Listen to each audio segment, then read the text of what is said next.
Yes, finally. Welcome on in. So,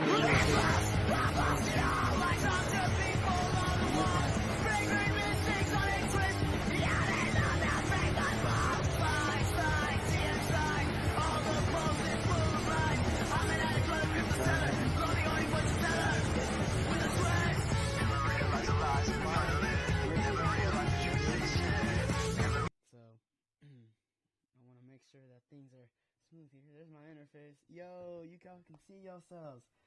Well, that's not why we're here. We're here to talk to this man right here. Hopefully, if, I have... Do I got desktop audio on? I don't want to... Hold on. I don't...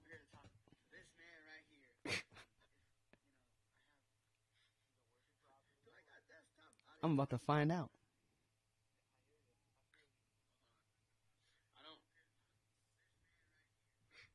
It's echoing. Sorry. It's not going to do that the whole time. Hold on.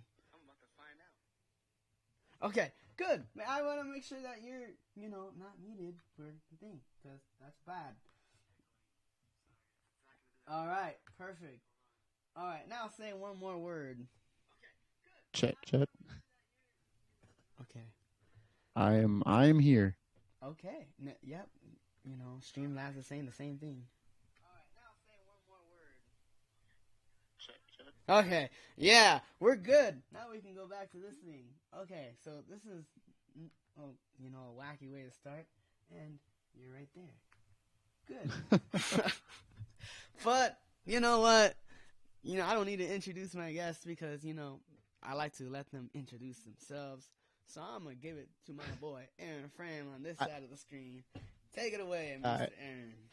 I appreciate it. I don't know quite how to introduce myself, but being that this is a haunt-related podcast, I'll go with that. My name is Aaron. I worked at an event called The Empty Grave for 1 year before working at Haunt. I've worked the event for 7 years, 7 years. 6 of them have been scaring. One of them had been a talent captain, cast lead at the event. I've spent all my time scaring on ghost town streets. 5 of the 6 years I was the possum. And now I'm currently enjoying life here retired haunt life here in Tennessee, with horses and hunting and all that good stuff. But love the event, love fans like you, and you also have worked it. So I enjoy people that go from being fans to being monsters. Those make the best monsters because those are the people that are most passionate, and the people like you who also take it past the season of haunt and continue to love the event and want to talk about it even in the off season. That's what gets people really fired up and continuously want to work the event. So kudos to you for doing this, and I'm honored to be your first guest, I guess. It's true. Well, before we get into the questions, because I know a lot of people want to know your story. They want to know a lot about you.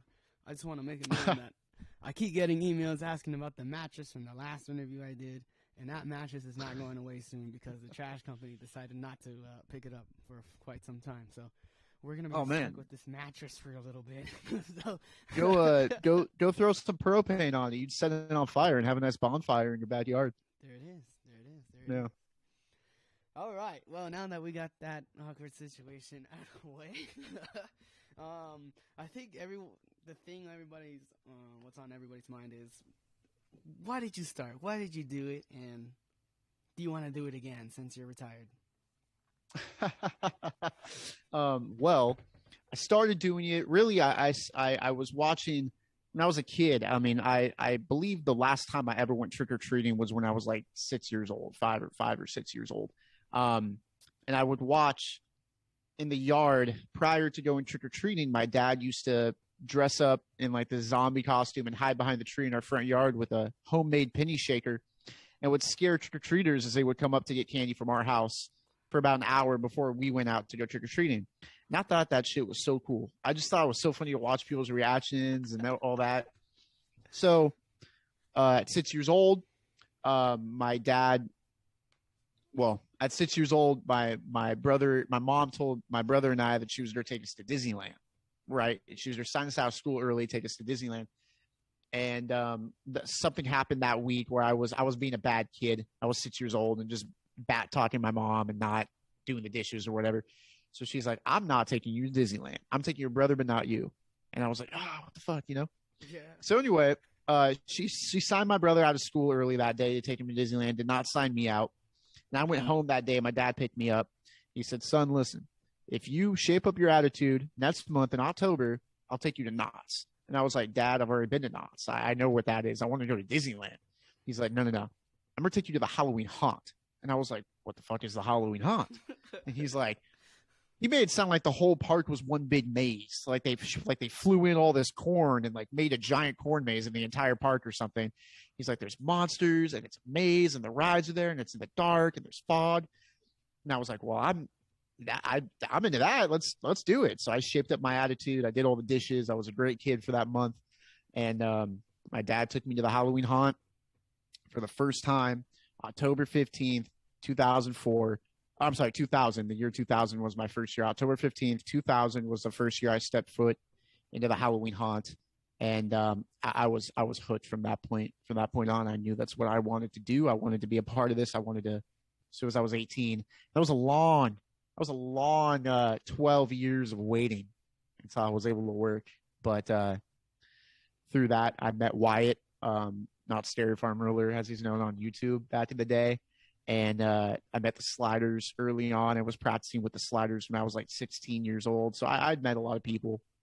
But that's kind of how I got started. And do I want to do it again? Of course. If it's in your blood, you're always going to want to do it. But I'm very competitive. That's just my nature. I'm a competitive person. Not to like diss other people. I'm like self-competitive in my own head. So when I go and I visit and I see things, I'm like, man, I still got some in the tank. I know I still got some in the tank. But I don't know if I'll ever be in the position again to work it, or if my body will be in the position again to work it. But I would like to go back and be a cast lead for a Street Zone or specifically Ghost Town. I would like to do that more than anything. Awesome. So this past year was probably your first year of retirement, as you say, right? This past year. Well, I retired originally. I worked 2012 to 2016, so I worked 5 years, and then I retired. Mm-hmm. And then so in 2017, I did not scare. I came as a guest. And then 2018, Pasta talked me into being a cast lead. So I was a cast lead in 2018, and I retired again in 2019. And then in 2021, I decided I was moving to Tennessee, and I gathered all my buddies up who were all retired too, and I said, "Hey, let's go back for one last dance." And they said, "Cool." So we came back for one last. So I've been retired twice technically. But this is my first year not being in California during Halloween. Yeah. So you're over there pulling a Rob Gronkowski on all of us, aren't you? Yeah, coming back and going, coming back. Yeah, I know. I need to stay retired. I need to stick to my word for a little while. Unless, of course, you get unless they bring you back somehow. They're like, "Yeah, you're gonna do it again with us." I would go back in a heartbeat if I was if I lived there close by. But I would go back in a heartbeat to be a cast lead for Ghost Town. And in fact, I want to do that at some point in my life. That's a big goal of mine to do. So someday I hope they'll trust me enough to let me run that zone the vision I have for it. I think they would. I don't know why. You're a veteran in that zone, so. That's the only zone I've ever scared. I've never scared anywhere else at Haunt officially. Wow. I've never scared anywhere else at Haunt. That's my home is Ghost Town. Wow. And mine was Dark Ride until they announced its retirement. I'm like, wow. And I love Dark Ride. That was such an amazing maze, man. Yeah, it was great. I was in there for 2 years, and I was like, this is perfect. This is home. So what do you want to do now? What's your plan next year? What would you like to do? Man, people are telling me to audition for Street Zones, and I'm like, you really think so? And they're like, yeah, just do it, man. I'm like, all right, whatever you say. So, because you know how it all goes, you audition for Street Zone, and then you also have like the chance that they don't think you're ready for it yet. You can go back to a house, and I'm like, you know what? Yeah, sure, why not? I'll take it. Right. What's That's the? why I tell everybody the worst they can tell you is no. Yeah, And then if they tell you no, you go back to a maze, which you already enjoy, and you pick a maze with people you like, and you have another great year at a maze. But if they tell you yes, then all of a sudden there you go, your door's open. yeah. Well, I'm really interested in seeing what they put in, Dark Ride's place. So if it's good, I definitely want to go back to that area because I love that area. I don't know why. It's just, oh, it's Yeah. one of the greatest areas in the park for me, of It's course. it's it's a great place to build a maze. John Cook did an incredible job designing that maze. An innovative maze. I remember when it first came out, walking Yeah, through it on previews, and everyone was blown away. yeah, Um, but definitely audition for Streets, man. The worst they can tell you is no, and I can tell you from experience on Ghost Town. I mean, I'm very loyal to Ghost Town. I love that zone with all of my heart. I have since I first stepped foot in the event in October of 2000. yeah. But it's a fun time, man. There's nothing like Streets. It's a different environment, and you got great people out there who are would mentor you and show you some amazing things, no matter what zone you go to. Right. Obviously we noticed when the fans that follow you on Instagram or anywhere else, they noticed that you this past October you came as a guest. How was that for you? How did you enjoy the 49th year? Uh, it was tough. It was tough because the years I haven't worked, I've gone multiple times, Yeah, and I like to go because I like to enjoy the event, but also I like to sit back and observe. I like to watch how people scare and what they do and their character and how they think, how people move through scares. Because to me, it's like a sport, like an art form of how people scare. So I like to sit back and watch it. This year, I didn't get the opportunity to do that because I could only go once, wow, and I went on a Saturday nonetheless. But we ouch. got some, yeah. But we got some hookups. We did all the mazes multiple times. We got some hookups and had a great time. Saw all the friends, and the event looked great as it always does. It's the best event in the world in my opinion, and it looked solid. All the mazes looked great. The new maze Mesmer looked incredible.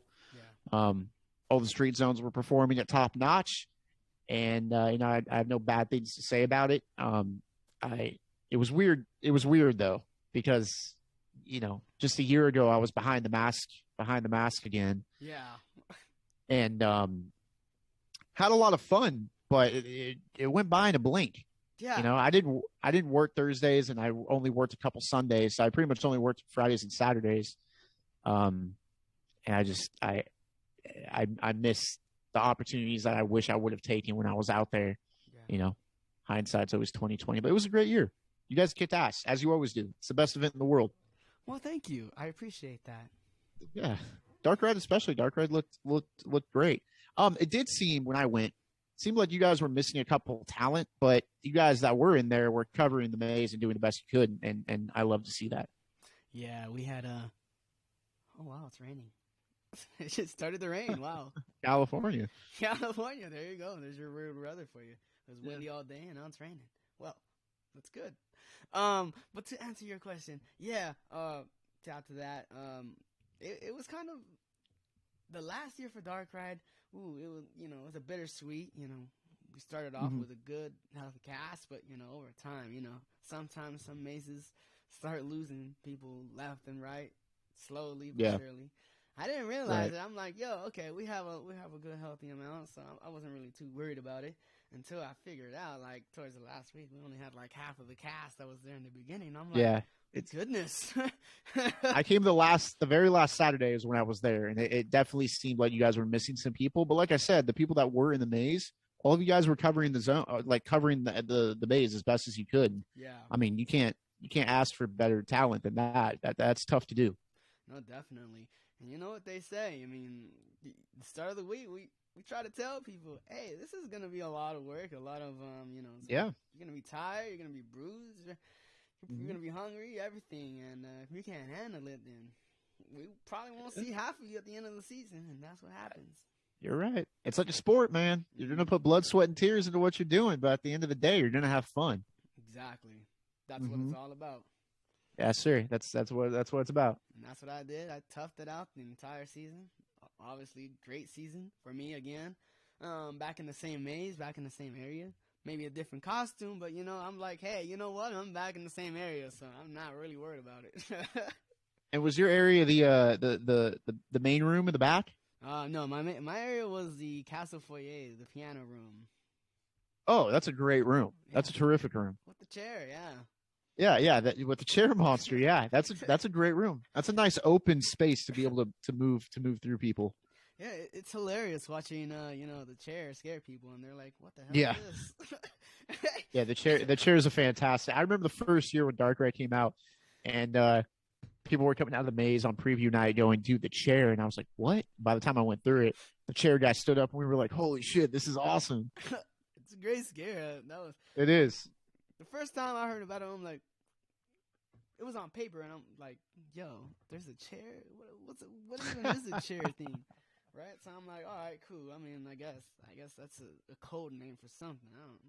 I'm like, I Right. thought it was a code name for like another monster or something. I'm like, okay, you know what? I probably won't take it too literally, but Mm-hmm.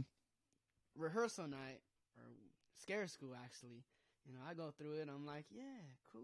All right, this is a good maze. All of a sudden, I look to my the side of me, and I see a chair, and I'm like, that's a really nice chair. And just the person in there jumps out at me, and I'm like, holy hell, that's a jump scare. Right. That's amazing. They had a man. The first time I saw that was a chair in Dominion of the Dead in 2012, or Dominion of the Dead in 2012. Yeah, They had a chair. It was like a sofa, but it was something like that. And I was like, wow, this is such a great idea. And I'm glad that they brought that into Dark Ride. It's a great scare. it is. It's one of the best. Yeah, I agree. So you mentioned 2012. So we're gonna talk about, this past year, you coming as a guest compared to like 2012. What major differences would you say Haunt has had besides like the theming or anything? What would you say has changed over the years for Haunt? From when I first started going, well, I started going when the Knott family still owned the farm before it was sold to Cedar Fair. I believe the Cedar Fair change happened in like 2004 or five. Yeah.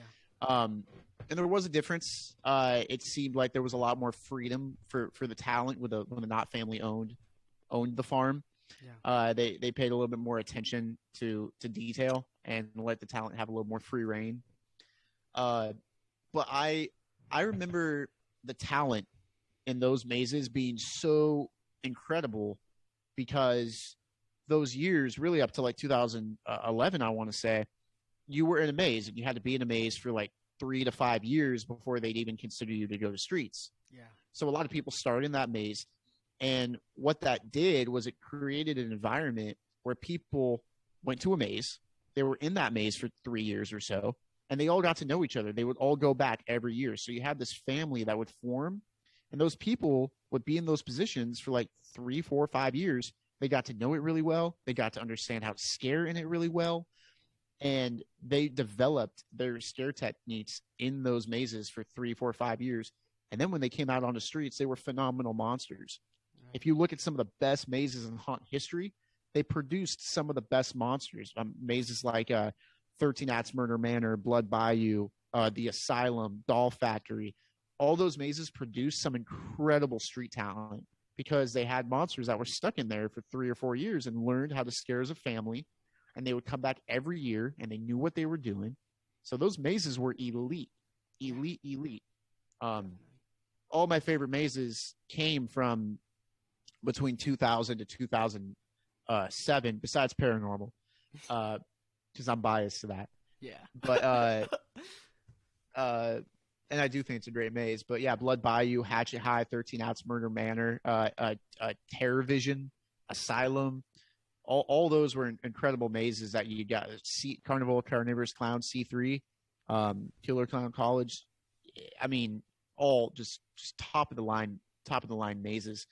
And you got that because of talent kept coming back. So that's something that's changed now because now people have the opportunity to go straight to streets, which I don't disagree with. I think that's amazing. I went straight to streets, so I don't want to be a hypocrite and say that that's wrong.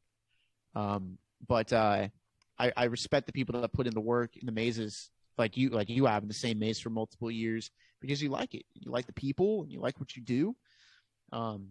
those make really good street talent coming out on the other end. Right. So that's changed. So now you get a lot of people who are at streets their first year and take a little while to get used to it. And you can tell. You Yeah. can tell who's been there for a while and who's new or newish.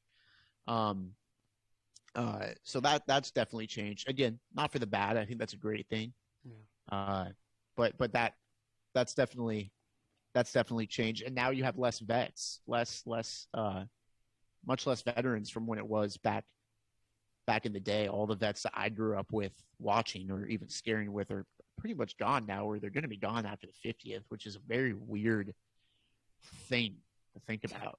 Yeah. All these Definitely. legends are going to be gone, you know? Yeah.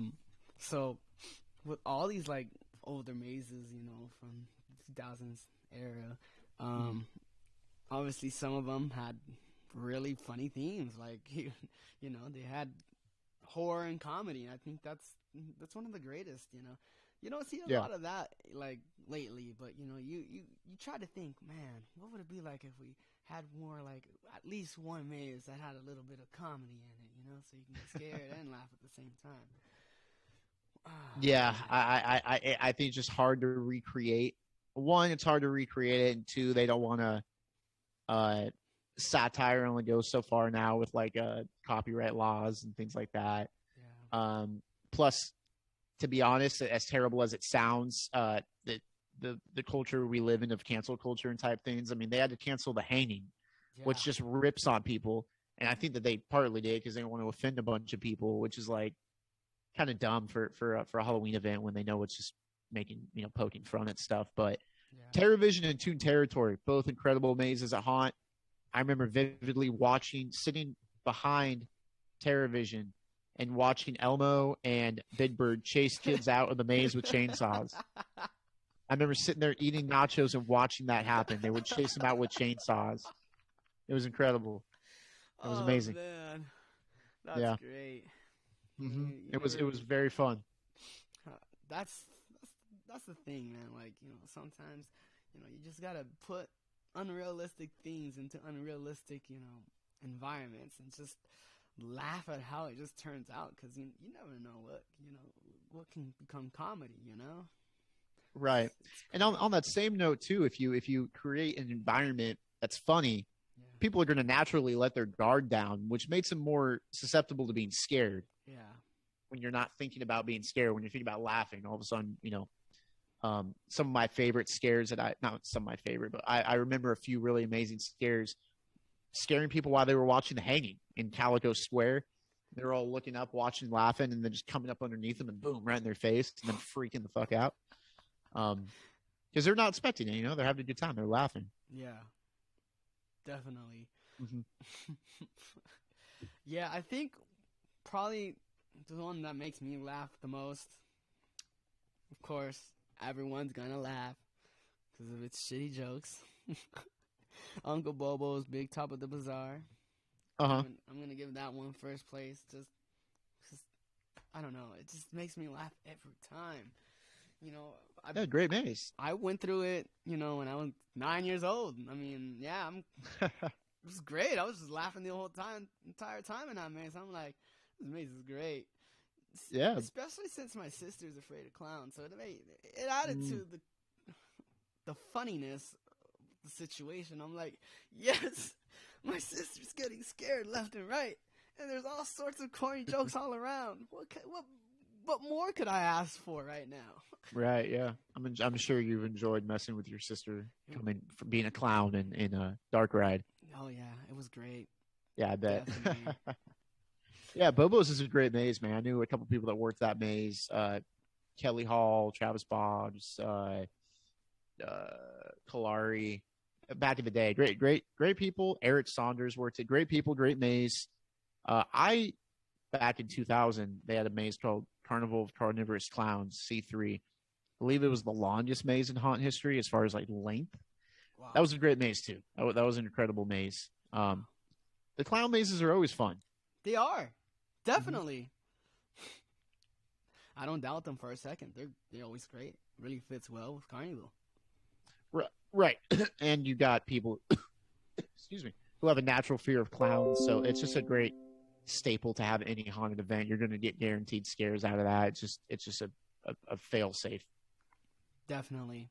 Another one of my favorites probably would be like my absolute favorite of all time would be Slaughterhouse. That anytime a haunt has a Slaughterhouse maze, I'm definitely gonna go through it. I don't know why. I just love just the extremeness of those mazes because you can go all out with the gore, and I'm like, yes, Yeah. Slaughterhouse. Just blood here, blood there, blood everywhere, guts just spilled all over the place, and food and body like. It's just, Yeah, it's another great maze. Another great maze in the history of haunt. Uncle Willie's Slaughterhouse was there for a long time. That maze lasted. Oh, jeez, man. Now I think about it, that maze was there for a very long time. I don't even know what was there before what is it now? Pumpkin Eater.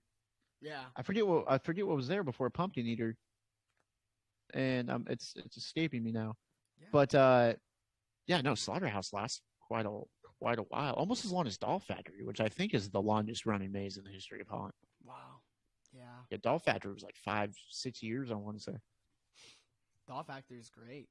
Another fantastic maze. Honestly, probably one of the best in the history of haunt, Yeah. and I think has the most fans of that maze. That or Asylum, but I think Doll Factory might take the cake there.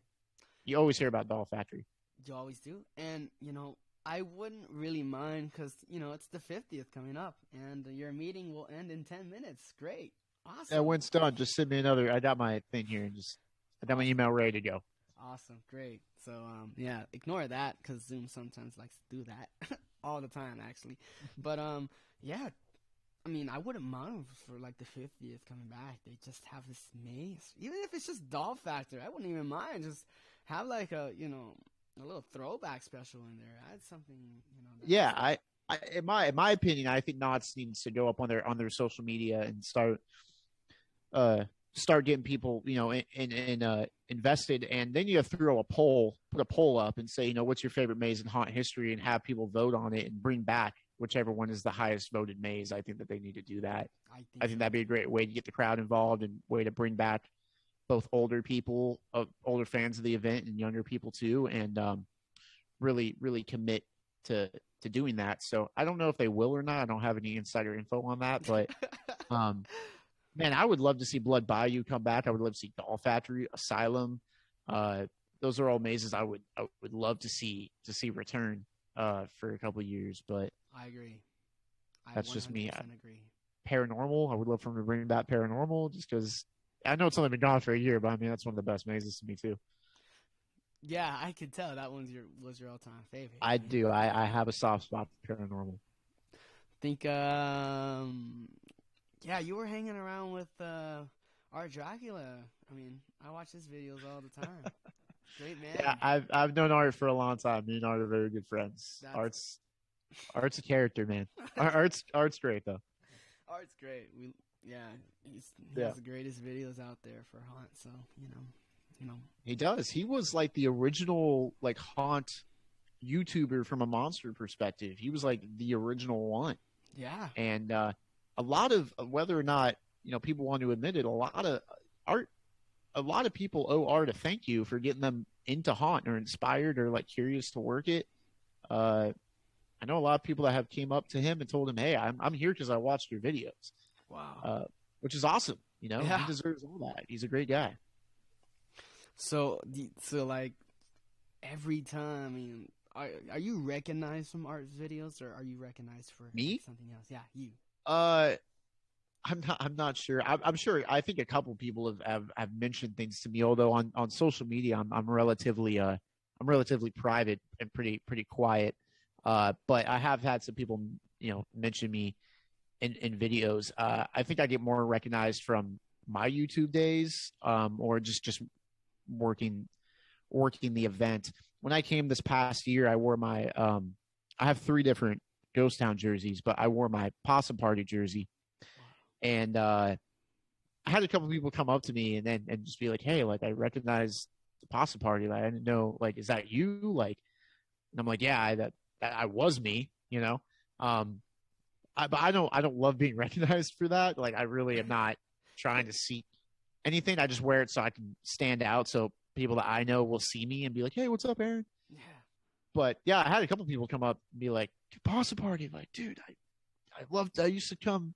Or you know what the weird thing is, actually? The weirdest thing to me is like this past year, especially retiring. Like the last night on Halloween night when we walked off stage for the last time, me, Vi, Lucio, and Wyatt, we all kind of hugged each other and walked out one last time. And while we were getting undressed at our boxes and smoking cigars and celebrating our accomplishment, we had multiple people come up to us and be like, hey, like, I just want to say, like, I grew up coming here and watching you guys scare, and I have pictures of you in 2012 when I came as a guest, like pictures with you, and it's just an honor to meet you and an honor to scare with you, and like, thank you for coming back. Yeah. And I didn't want to say anything all year, but I just wanted to come up and say, job well done, and it's nice to meet you. That's weird to me. Yeah. That's weird to me. I can understand it. It's not weird. It's strange. It's surreal, I should say. Yeah. Because I'm still. I mean, even though I'm 28, I feel like I'm still young out there. Like I'm still moving. You know, like I could still put up all the numbers, but and I don't feel like I've been at the event that long. Right. But it means a lot that in my short amount of time, I've impacted anybody. That I mean, that's as much as you could ask for. So your first year. I mean, we're gonna get into your personal history and not coming. Sure. Yeah. Next, after this 5 minutes are up. So we're gonna finish up with the history of the actual park. On this part, we got like about 5 minutes now. So with this last 5 minutes of the first part of this interview, I wanted to say, like, if you can go back through time, what, year of Not Scary Farm would you visit, and why? That's a great question. I mean, for me, it would be the first year. It'd be 73. Just to say I was there. To be honest, because I think the glory years of Haunt were the early 2000s, in my opinion, and I think a lot of people will tell you that too. But I think in 73 would be good. I also think visiting in like 78. I believe, or 77 or 78 when they first let people out onto the streets of Ghost Town. Yeah. I think that would be great too. Visiting that would be awesome, just to see not only Haunt, but what the park looked like and what Ghost Town looked like when there was still dirt on the streets, so to speak. So I think that'd be awesome. That would be my answer to that. Either the first year or like the third year would be the times I would go. Perfect. And we still got 3 minutes. Yeah, we got a couple minutes. What costume or like what character would you like to portray? Like, if you had the chance to go back to that time zone and year. That in that time zone and year, I don't have a specific character that I would like to portray, but I'll give you this answer. I was very lucky to get my possum prosthetic. It fit me perfectly. I loved it. It was exactly what I wanted. It got given to me. I didn't pick it, but it just got given to me. So it was by complete coincidence. But the only two faces in Haunt history that I would like to have worn at least once would be the Goblin face, just because of Skidda and just because I would want to wear that face. And the second one would be what I think is the best prosthetic on at Knott's ever. His name's Chase. He goes by Sequel. He doesn't work the event anymore, but he used to. I think he's on Decade Brigade. His name's Chase. Great guy, awesome dude. He had a mummy face that was sculpted to him. It looks incredible. And I told him every year he worked, hey, man, when you retire, I'm taking that face. And I think we ended up retiring the same year, so I never got the chance to. But amazing face, great costume, but that prosthetic that shit's killer. Looks incredible. That's great. Yeah. So either of those two would be faces I would like to wear for a night. But I will say the people that have those faces are far better than me, and they wear those faces better than I ever could. So Oh, they're with the right people. awesome. All right, with that, we're gonna take at least a 1 minute break because I want to make sure that everything's Yeah. set up again. And this is my fault, guys. It's not his fault. This is my fault that we have to do it on Zoom. So don't blame him. But with this next part coming up, we are gonna talk about his character evolution, his deepest fear, The bride, yeah. our deepest fear, actually, not you, just yours, ours. Oh, okay. You're afraid of the bride too? Yeah. I Yeah. can't wait to hear this. Yeah, we cannot wait to exchange stories that are about to happen. But stay tuned for that. And Yeah. We'll be back. I'll wait to get your email. All right, sounds All right. good. Yeah. Yes, sir. Yes, sir.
Okay.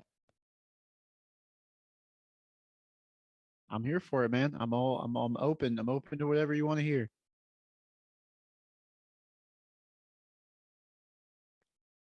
Rookie season was 2012. It was a phenomenal year. One of my best years in terms of just the experience of the event. I was first in line. I got into the audition room. I was the first one in the door. And I remember I walked right in and they told me, hey, this is the street audition room. Are you here to audition for streets? And I said, hey, I'm here to be your next Ghost Town monster. And they said, well, we only got 3 spots left. And I was like, hey, I'm here to take one of them. They're like, all right. So they gave me a couple scenarios. I guess I did well enough because Craig Harold, I remember uh, I remember sitting there and he was like, hey, okay, you're good. You can stop. You can stop. So I stopped and I looked at him and he points at some paperwork with a guy named Ian. Neither of them worked there anymore, but both of them were like really big up at Haunt at the time. And Craig pulled a piece of paper out and he looked at me and looked back at the paper and looked back at me and he said, all right, what we got saying around here? It's a shut up, sit down, welcome to Ghost Town. And I was like, holy fuck, dude. Oh my God. I went up, shook their hand. I was like, my adrenaline was going through the roof. Here's a funny story. My adrenaline was going so high, and there were so many people outside of the gate waiting in line to hear what I got because a bunch of my friends came and a bunch of like people that already work Haunt were there to like see what I got. I was so full of adrenaline that I got the paperwork, I got my costume tried on, and I ran right out of the gate to come out to tell everyone, "Oh, I got Ghost Town."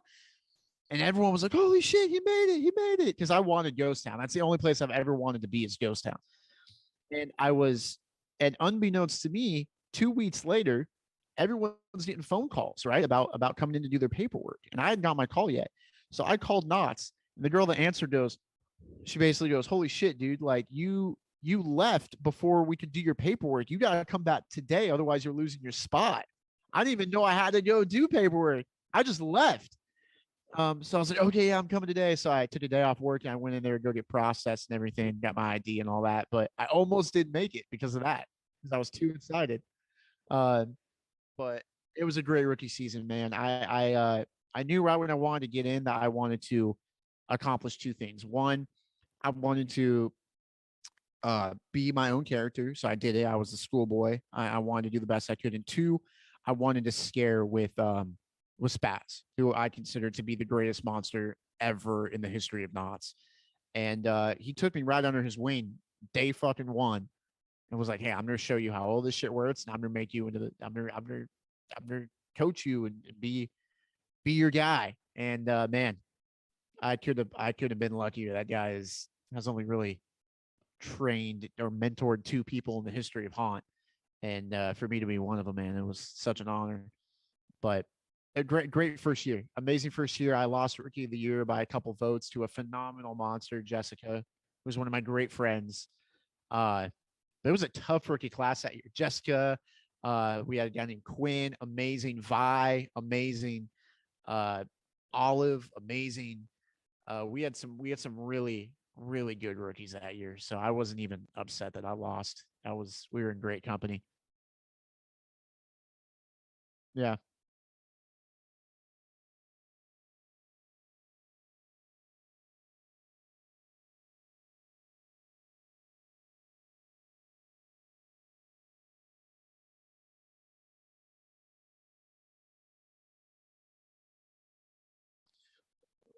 Well, I mean, awards have never meant anything to me. Awards aren't. I mean, aside from Monster of the Year, I think that's a great award everyone should shoot for. But hardware isn't why I do the event. In fact, I've never won an award. In all my years, I've never won any award at Knott's, um, which is okay. That's fine. You know that's okay with me. Because Monster of the Year is the only one that I would ever care about. Uh, but and that's fine because I'm not the best slider. To be slider of the year, you have to pretty much slide all the time, and that's just a tool in my tool belt. I could do it. I could do it well, but that's not my whole character. I'm not going to have best voice. My character is not all around having a great voice. You know, like those are all very categorized awards, which go to the people that deserve it. Monster's the only one I care about. But after I lost Rookie of the Year, I mean, I didn't ask, I didn't care, but the people that counted the votes let me know, hey man, you were up there. You know, you did a really good job this year. Keep kicking ass. I was like, yeah, fucking bet. Um, I was up there on the list. I think there was another year where I was pretty high up on the Monster of the Year list, but the best the best award I ever got, which I think is the best award I'll ever get, is in 2015, which I consider to be my best year. When I was just that was my top notch year. 2016 was also incredible, but 2015 I was at the peak of my skill set. And Spaz came up to me when it was voting time. He said, "Hey man, I'm voting you Monster of the Year. You are the best monster I've seen out here." And that means more to me than any trophy. Like that means more to me than anything. So for him to say that was just, and I'm sure you know who Spaz is. I'm guessing.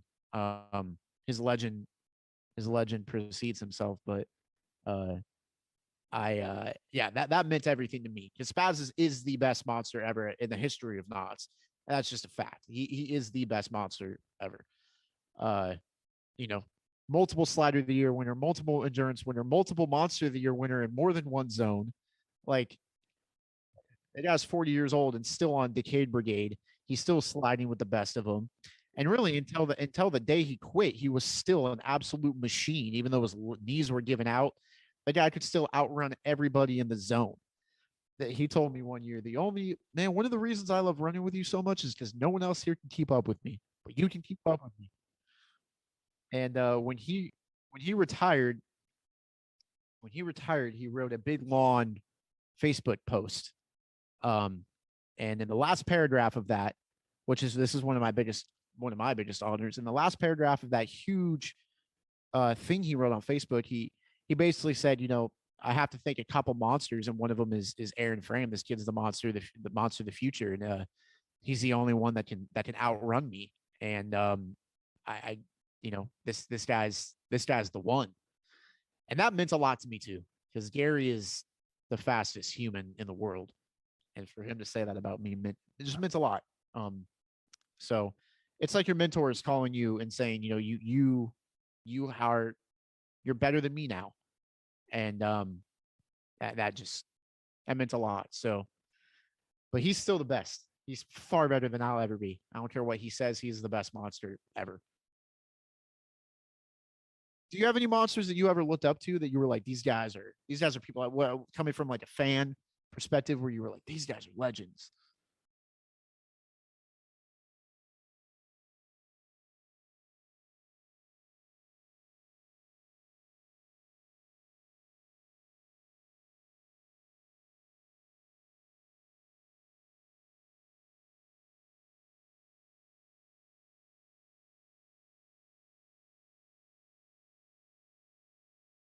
Mhm.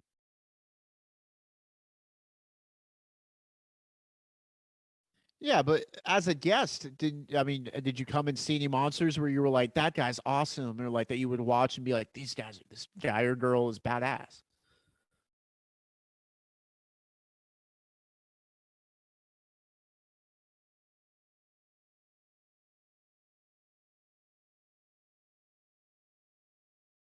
2016 was my last year, uh, my last year before retirement. Yes, 2016.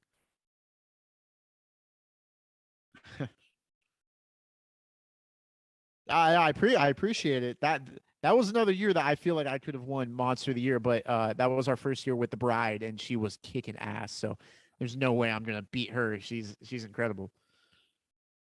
That was a great year though, man. Fuck, I could tell you stories about that year. We lit that shit up. That was a year, man. We put up numbers that year. Me and my squad. Oh shit.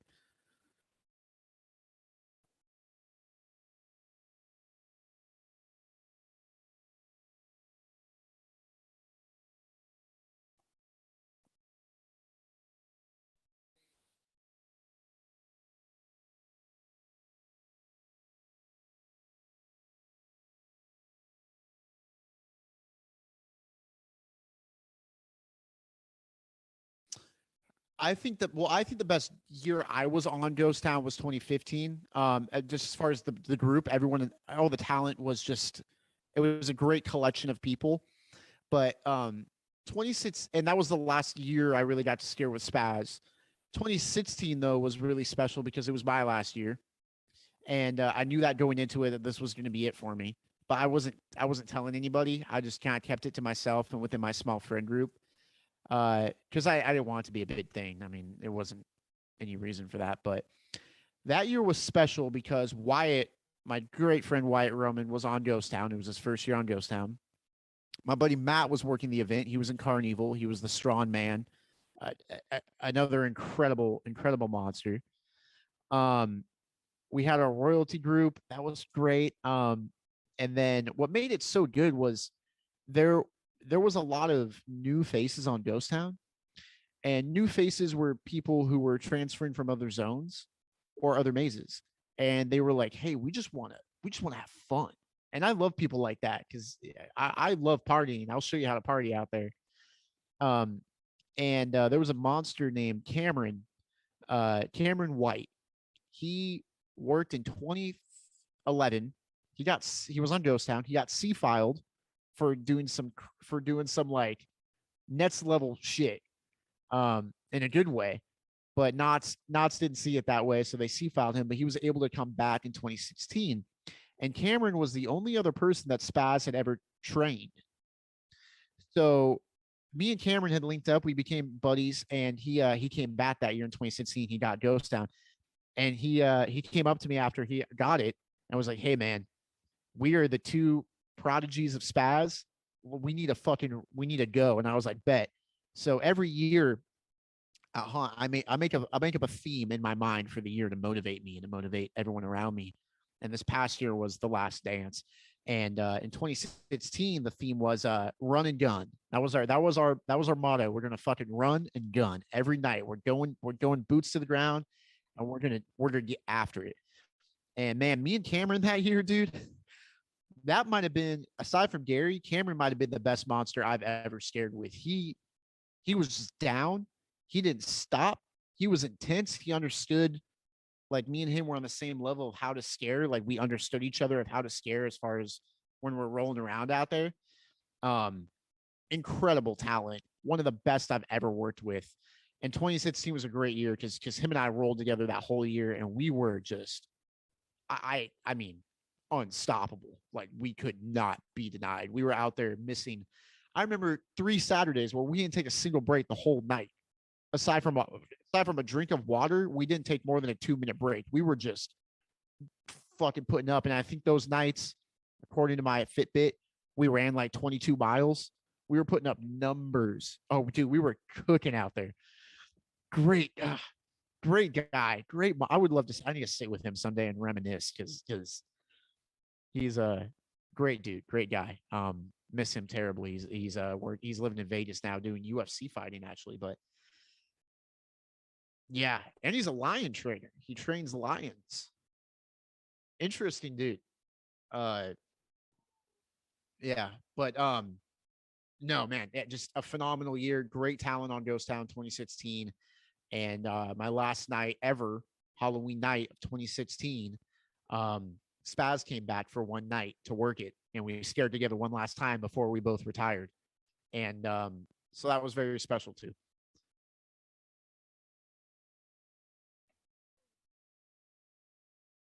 Oh, dude, I can't even tell you.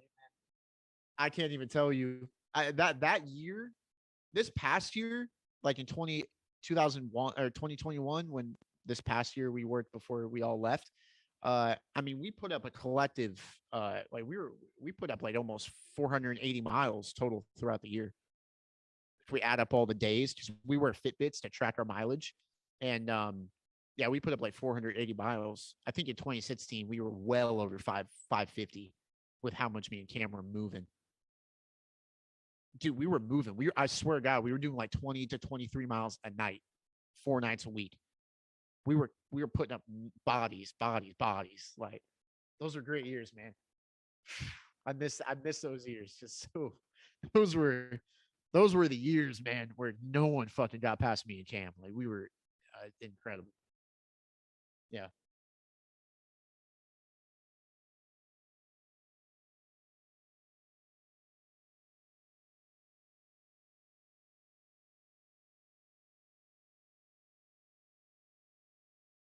Mhm.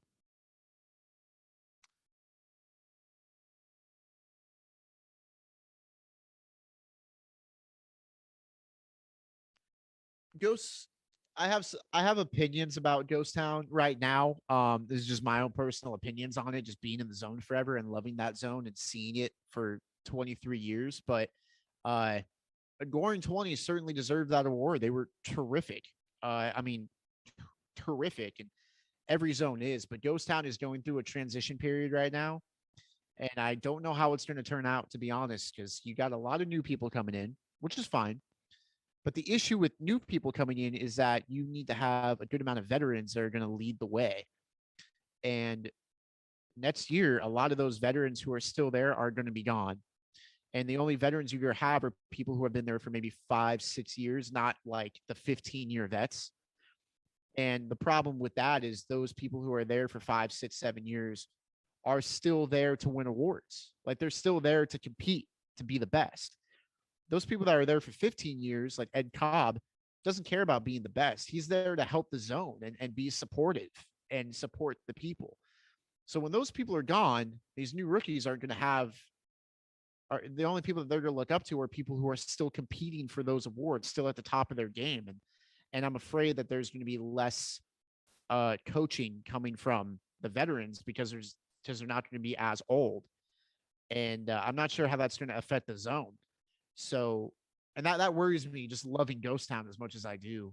Uh, but you got some great leadership in Ghost Town. The great cast leads, of course, Pasta and Brandon do a terrific job running that event. So I'm sure it'll all end up fine. But that's why I want to get into Ghost Town and get my hands on it and do some change a couple things to where I think.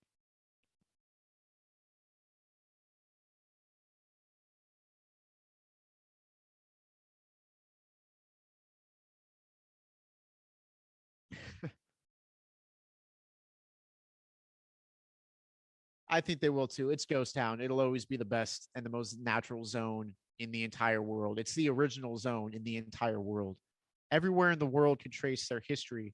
All the haunt events in the world can trace their history back to Ghost Town in 1973. So I mean, it's always going to be okay because it's just it's that zone. It is the zone. It's the OG.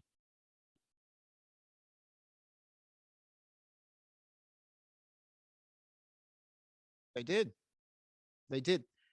Great cast.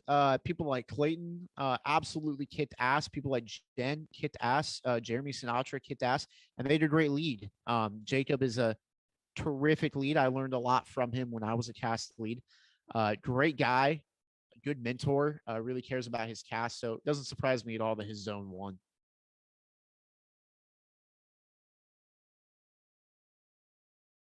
It was.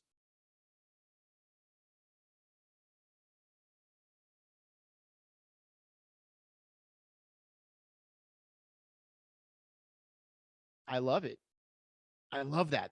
That's the competitiveness I like. And Ghost Town needs to have that. Ghost Town needs to man, Ghost Town losing zone of the year twice in a row is not only upsetting to me, but the year I was there, we lost zone of the year. That I take that almost personally.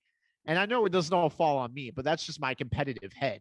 And did Carnival deserve it? Absolutely. They kicked ass. But I'm like, man, Ghost Town needs to be that it's Ghost Town. Like, so I don't know. They need to reinstate a mentality in Ghost Town, in my opinion, of like, hey, we need to win and we need to focus and play hard. Um, but again, those are things I would do to change it. I don't know what they're going to actually want to do. Until I get in there, I can't change anything. Oh, there's a lot of things I would change, yeah. But I have big plans, trust me. I've thought about a lot of things. There are wheels in motion already. So it's just a matter of time.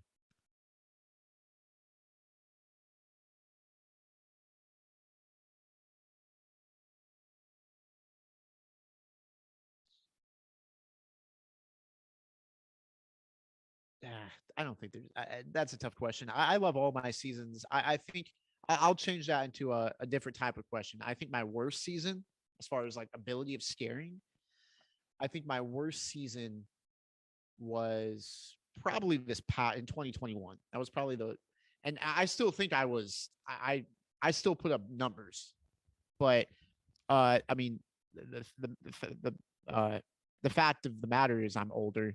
You know, I don't have the body I had when I was 2016. Um, and the zone is different. The zone has changed since I left in 2016. It's smaller. The ground is different. You know, we don't have as big of a zone as we did, and we don't have as many talent. So, and we don't have Silver Bullet because that's Forsaken Lake now. Uh, when I was a monster, we had Silver Bullet. So a lot of things have changed, which didn't throw me off, but I had to get back in the group because I had scared for like 5 years. So I had to get back into it. And I think I did a great job. I'm very happy with the job I did. I think I did. If I had to give myself a grade, I'd say I definitely I'd got an A plus.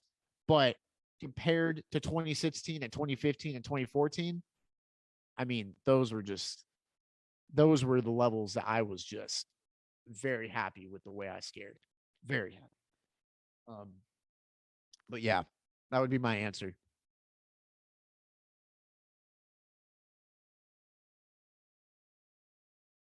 Mhm.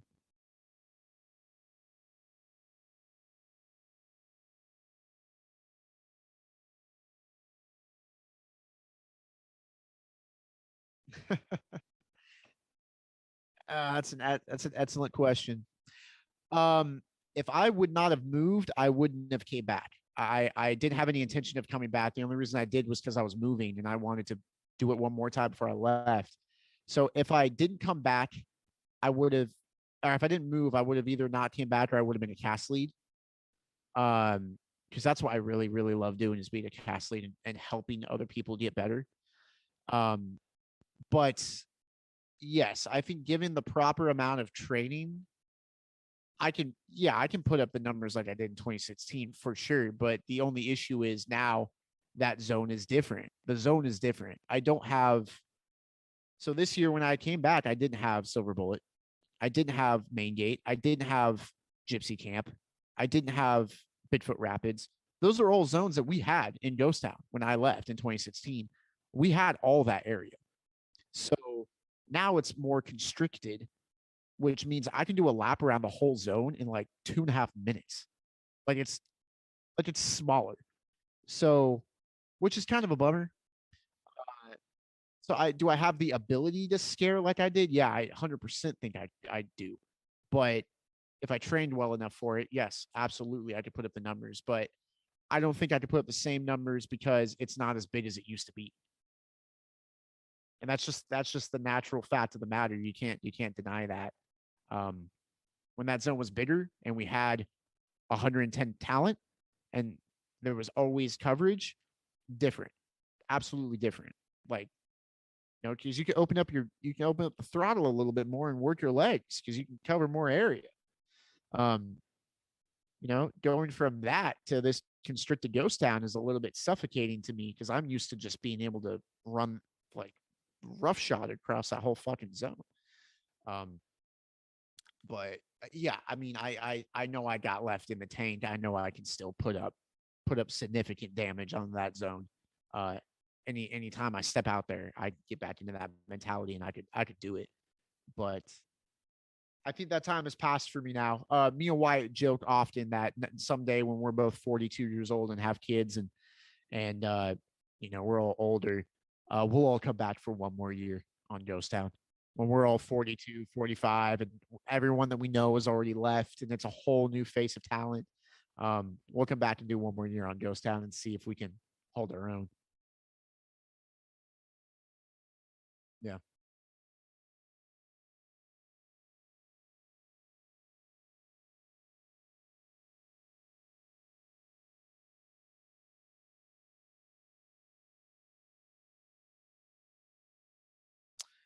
Yeah. I want to add on to my last thing too. This last year being probably my worst year. Not that it was bad; it was a great year. But if you had to really compare it to every year, that was probably my worst year by like 1 point. You know, Another reason why it was one of my 1 point down worst years is because I didn't get my face back. I really wanted to have my possum face again. So I had that raccoon face, which was still great. Um, but I really missed, I wanted to end it with my possum face, but it's all good. You know, it's the guy that had it, the guy that has it now, Andrew, Running Bear, he does a great job with it. Phenomenal job with it. So um that's one thing that kind of brought me down this last year because I really wanted to end it as the possum. But anyway, what was your question? Something about character development?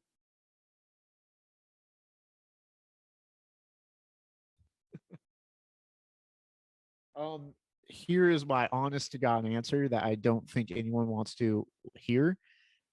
My character has never changed from the day I stepped foot on Ghost Town in 2012 till now. I am the same character.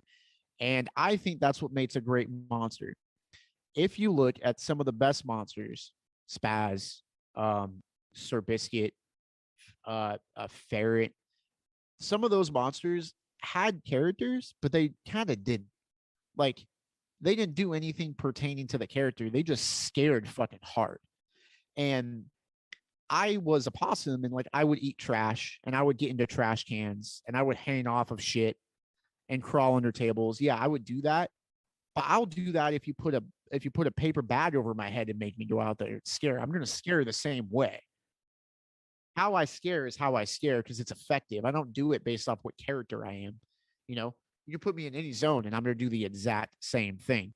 Um, so I don't know if it's really developed. My scares have developed. My timing got better.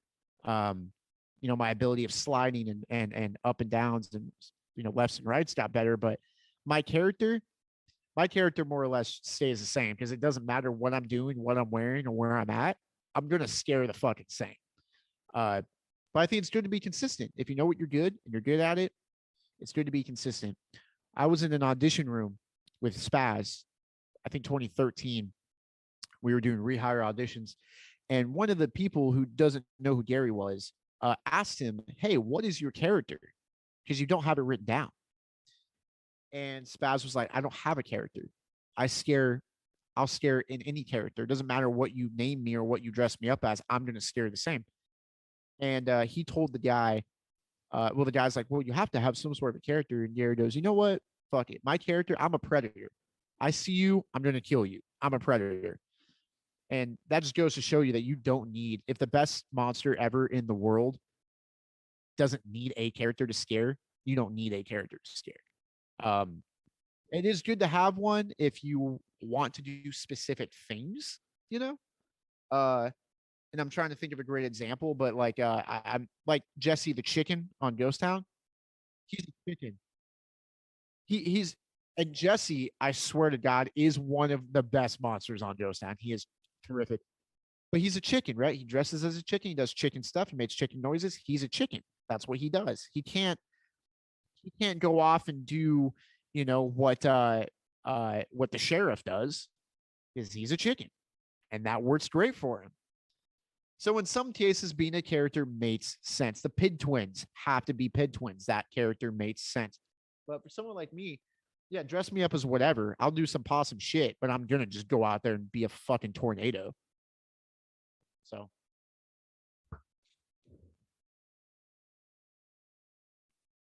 I think people worry too much about going into Ghost Town and being like, I have to have a character, I have to be something unique. No, you don't. You just have to scare your ass off. That's what matters. This is not Scary Farm, not Character Farm. Go out there, go out there and scare the shit out of people. And if you could do stuff with your character to scare people, even better. But don't focus on that. Don't focus because that'll hinder you. You'll miss scares worrying too much about, oh, is this how my character should be walking? Is this how my character should be talking? Who gives a fuck? Go out there and scare people. That's what they're paying to come see, in my opinion. So that's my development of my character.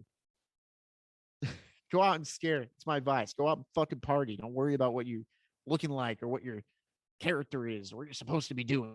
Like just go out and fucking scare.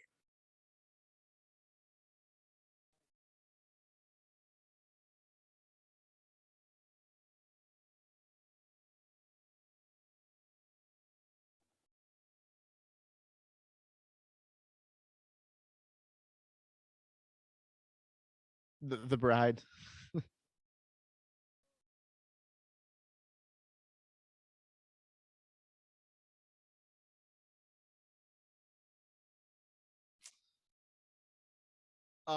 That developed the first year I ever came to haunt in 2000, March 15th, or I'm sorry, October 15th of 2000. I remember one of my fears was women screaming. It's not a fear of mine, but it's something that sends chills up my spine. And she saw me and she screamed at me and yelled and screamed and chased me from the front of Ghost Town all the way to Birdcage Theater. And I was on the ground. Freaking. This was like 10 minutes into going to the event for the first time. And I was like, holy shit. And my dad was like, "Oh, I thought you would hate it. When that happened, I thought you'd want to leave." And I was like, "No, I love this. This is awesome that they have that power over you. They have that control over you. Um, I think that's really unique." Um, but she scared the shit out of me, and every year I would go, she would scare me. And then in 2011 or 2012, when I started working, someone told her that I was scared of her, and she would chase me on streets in costume. When I was in costume, she would chase me. And then she retired, and I had a couple years where I got away with it. And then here comes Glow being the bride, and Glow is was younger and faster and louder, and she was willing to fuck with me more because she could run and she was quick. But a lot of these people underestimate my smartness, um, and my ability to get away from shit and sense when things are going to happen. So, um, but what's hilarious is I love Glow. Glow and I are actually very good friends. Uh, Friends to the point where we talk quite often, just about personal things that we're going through. Her and I are really good friends. And outside of costume, I love Glow, but when she's in costume, I don't fuck with Glow, and she knows that. And there's been several incidents where people have cornered me or chained me up or filled my hot bots with photos of her. Uh, in 2016, I in 2016, the morning after Haunt ended, I woke up to go to work and I found a picture of her and her candle on my car at my house. And like people don't know where I live. I don't know how she got that there. But I woke up and saw that and I was like, holy shit, this is terrifying. Um, when I was a cast lead, someone snuck her into the maze and had her hide. And she was the cast was getting quite a kick because in paranormal we have a control room where there's a camera in every room. You can sit in that control room and watch the whole maze on camera. And my cast got quite a kick out of watching the camera, her chasing me through the maze, and me and her playing cat and mouse. But again, she never got me. She never caught me. They underestimate my speed and they underestimate my smartness. Um, but there's been several videos out there of her fucking with me. The one on Art's channel is probably the most famous. That one was terrifying. Yeah, terrifying. Absolutely terrifying.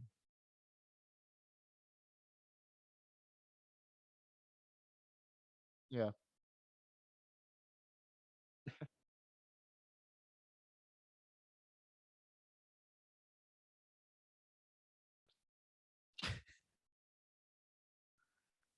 dude, bro, I tell you, they set that thing up absolutely perfectly. I had no idea. I was It was before the night had started, and we got there early. All of us clocked into like 4 o'clock for makeup. So we were just walking through the mazes before the park opened, just checking it out. And man, they set that up. Dude, my reaction to that video was so genuine because I jumped and double take. Because I walked into that room and rounded the corner and saw her, but I didn't register in my mind. So I did a double take and she screamed. And man, and the worst part about that, man, is when I fell to the ground in the front room and just gave up.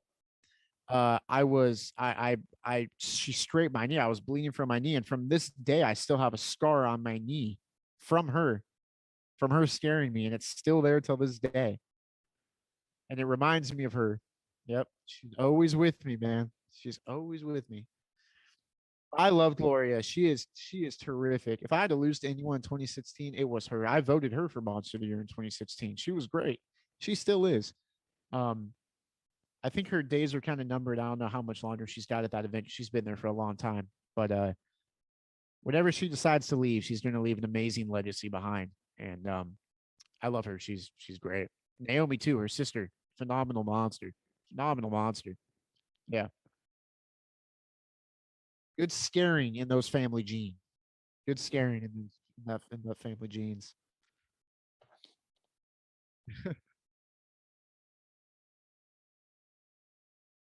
Yeah, yeah. Fuck the bride, man.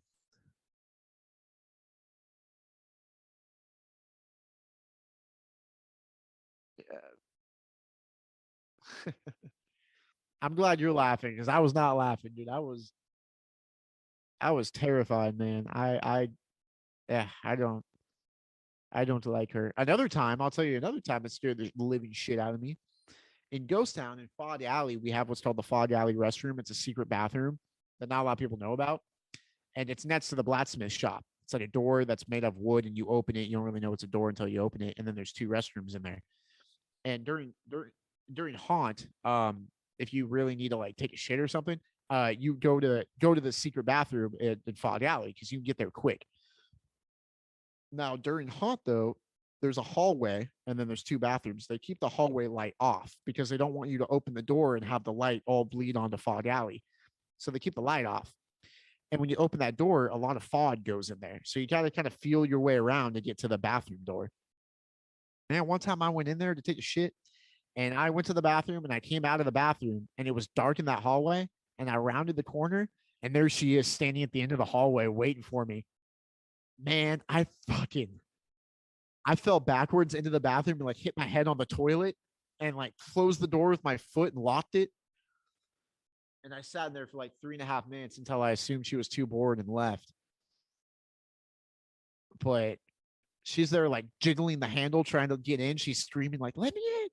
Like a horror movie, dude. I was like, "Stop, fucking stop, leave me alone. Let me do my job." Like, fuck, you know, absolutely ridiculous, ridiculous, dude. But like, but yeah, no, she's great. She's great.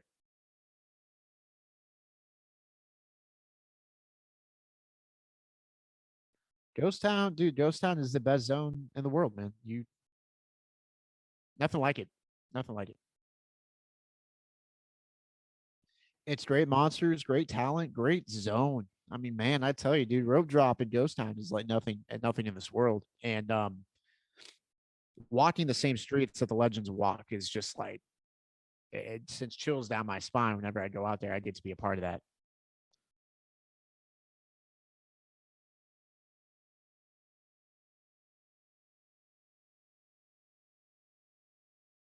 Yeah. Okay.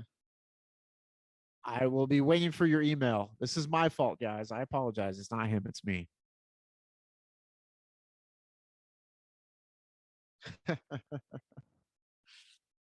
Oh man. Yes. Okay. I will wait for your email, sir.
Oh, there you go.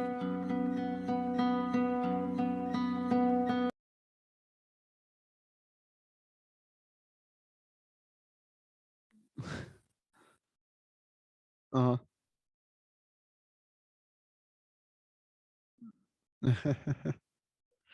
That's okay. I do that from time to time.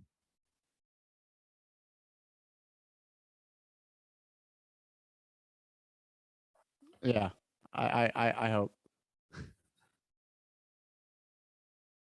I see you got your veteran hat there. That's nice. Hmm. I uh, I don't have one. I've never gotten one.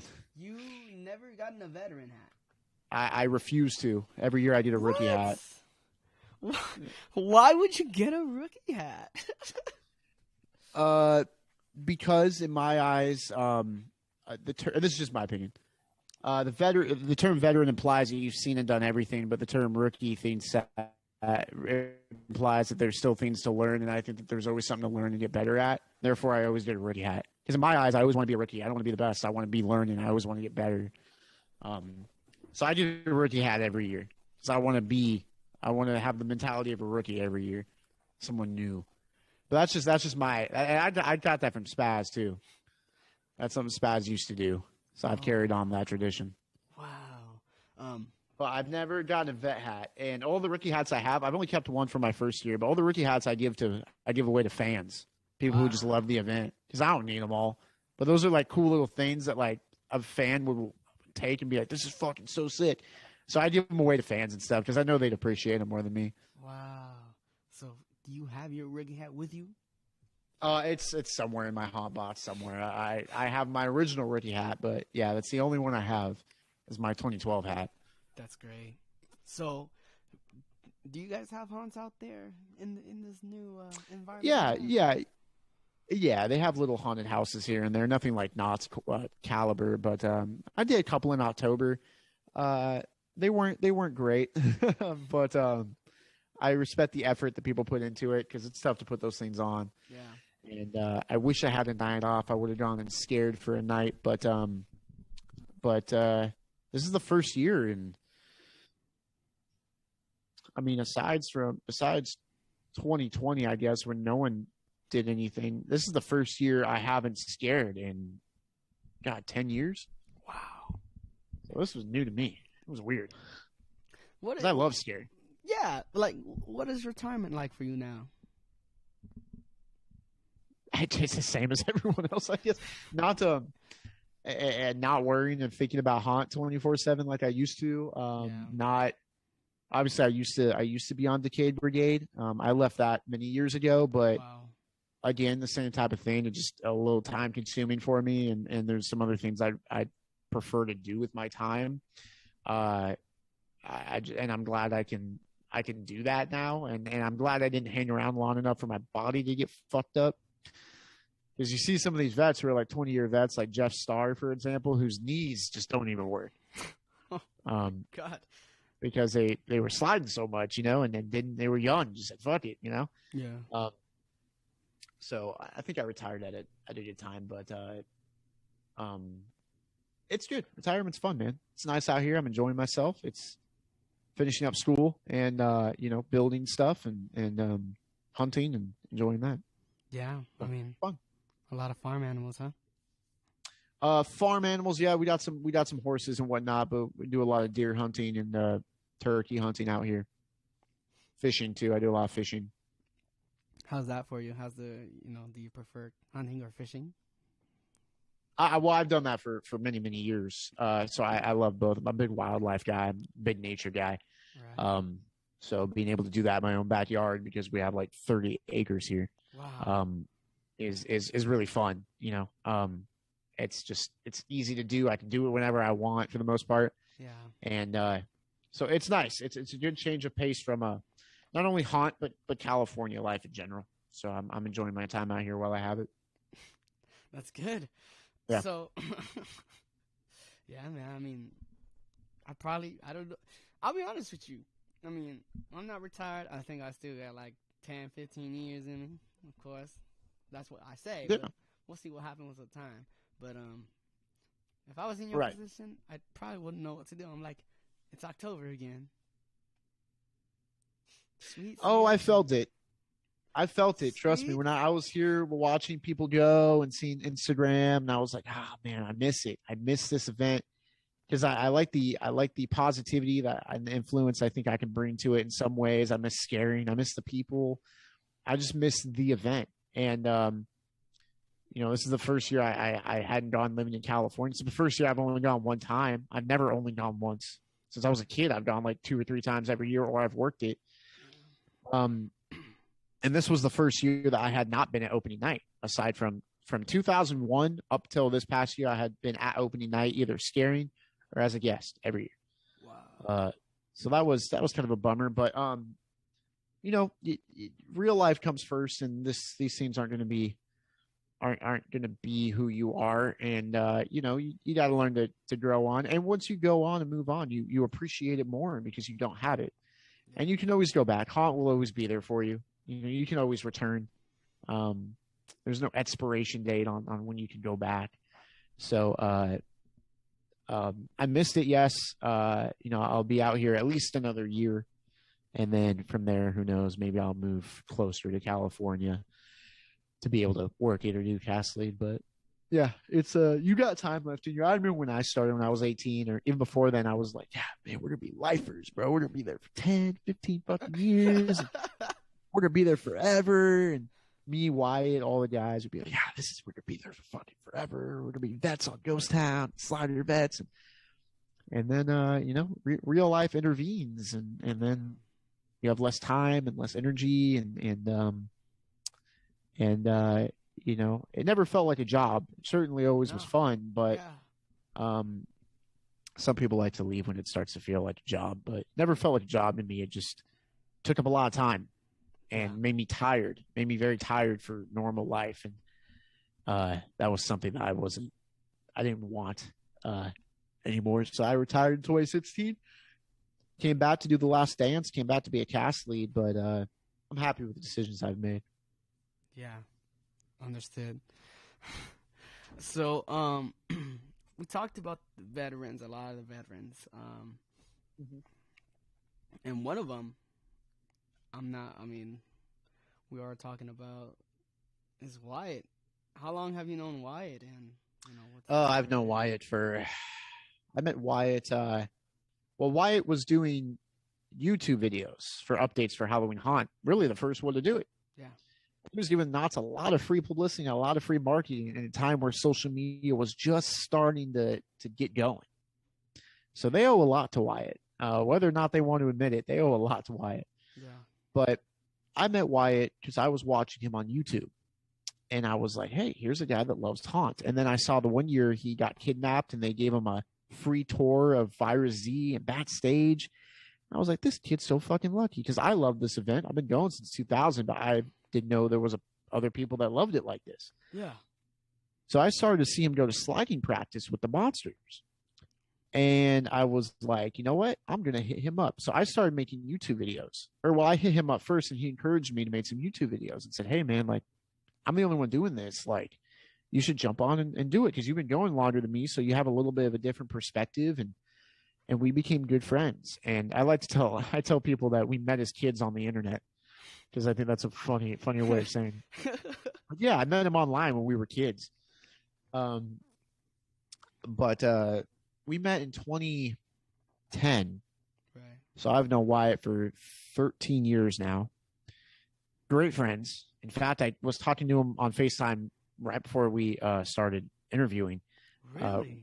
Oh, he's coming out to visit me next week. Him and a couple of the guys are coming out to visit me next week in Nashville. Ah, that's We're gonna have a great time. awesome. Yeah, me and Wyatt are very close. Me and Wyatt have been in weddings together. Me and Wyatt are very close.